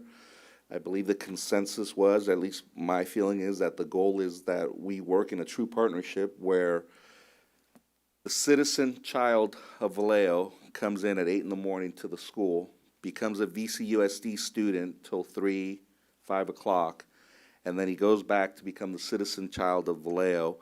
And in that process, we are working together in a seamless way to provide support, to provide guidance, to provide resources, whatever it is to bring that child to adulthood and fruition, to become that citizen of Vallejo that we all want.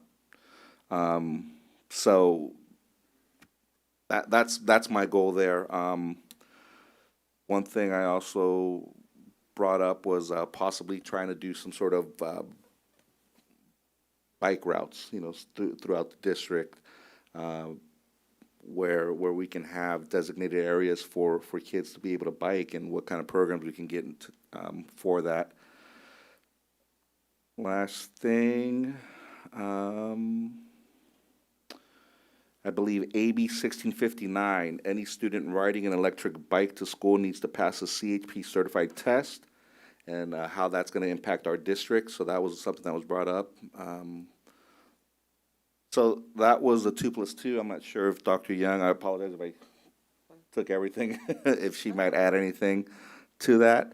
And the last thing that I want to talk about briefly as we celebrate Black History Month, this time of year where the commercials come out, the T-shirts come out to the stores, we talk about inclusion, equity, etc. We see the speeches, and then it goes away March 1st.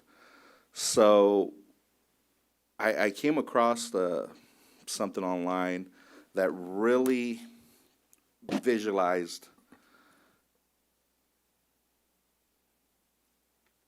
something powerful for me. And it's kind of an arc, and I'd say about 3/4 of the arc shows the 250, well, the full arc is 250 years of the United States. And I'd say about 3/4 of that arc, 2/3, a big percentage of it shows slavery, African Americans enslaved. And another big chunk of it is the Jim Crow era and segregation and all that. And then you have this little tiny percent that they highlight in green, showing where there's been, quote unquote, freedom for African Americans. And when you look at that and you look around what's going on in today with immigration raids and these things happening, I always remember and acknowledge the struggles and sacrifices the African American community made in regards to civil rights, the civil rights push in this country. You know, one of the first, as an immigrant kid, one of the first exposures I got to it was Eyes on the Prize. Our fifth grade teacher showed us Eyes on the Prize, and blown away, you know, to this day. So the one thing I want to share, and again, you just never know what sticks, so teachers, make sure you have all your posters up. This poem was in my, I believe, my 7th grade social studies teachers, and I think I just want to share it with you all. Everybody knows it, but I feel like during this time, you know, it's really relevant. You know, it's Harlem, A Dream Deferred by Langston Hughes. What happens to a dream deferred? Does it dry up like a raisin in the sun, or fester like a sore and then run? Does it stink like rotten meat, or crust and sugar over like a syrupy sweet? Maybe it just sags like a heavy load, or does it explode? And as I see our country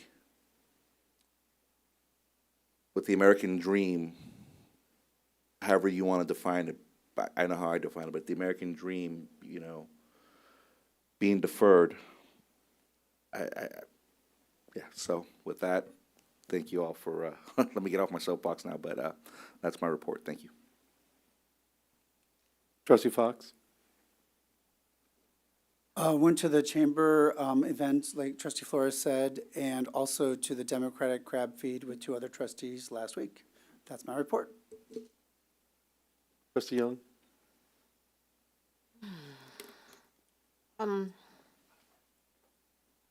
On January 18th, so it was a Sunday, I attended the Martin Luther King Gospel celebration at Union Baptist. It was a hallelujah good time. We had a good time. January 23rd, I attended my little notes, the Chambers gala at the, where was it, at the Veterans Memorial Center, yeah. And that was a nice networking and gathering situation there. Anyway, I enjoyed myself, seeing some people that I hadn't seen in a while. And then I did this on, let's see, February 7th, I went to Solano Democratic Crab Feed at Jelly Bellies. Jelly Belly? Yeah, Jelly Bellies. And I didn't know that existed. That's a lovely facility for events. So I had a social calendar that was filled, and I had a wonderful time networking and bragging about my school district and how much progress that we have made. And it even got into, you know, a disagree to disagree, but that's okay, I won.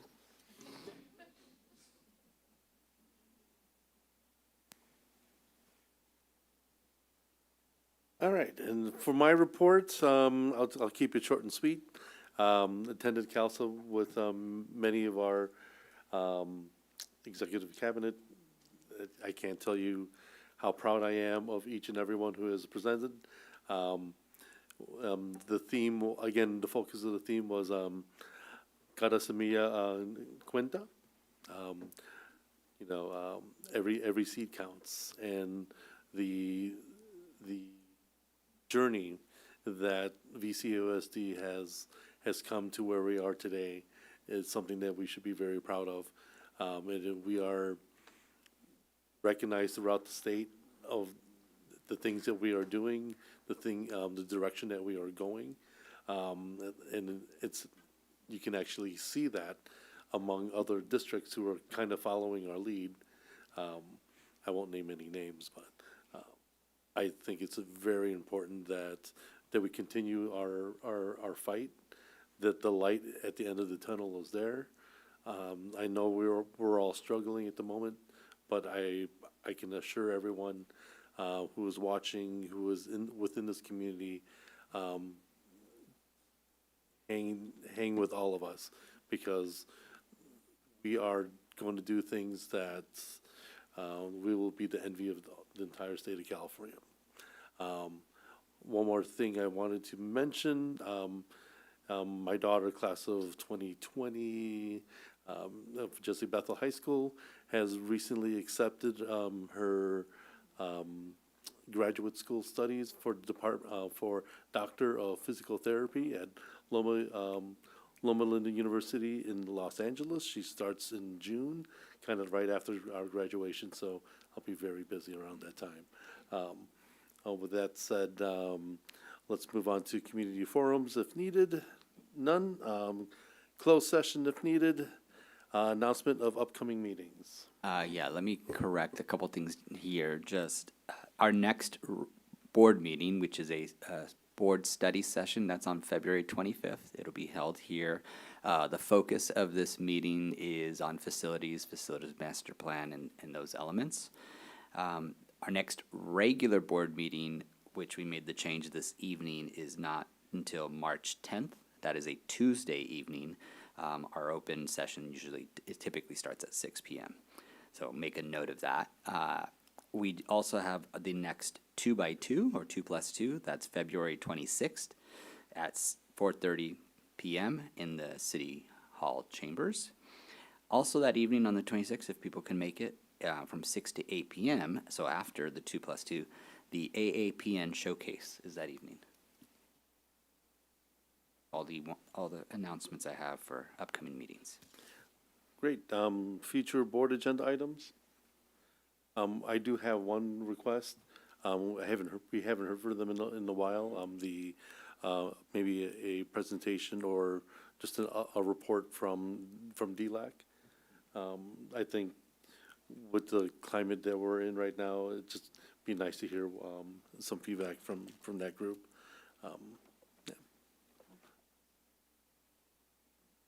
Still waiting to see about some sort of update on LPN, the Latino Parent Network, where we're at with that. With that, there being no further business, this meeting of the Vallejo City Unified School District Governing Board is adjourned.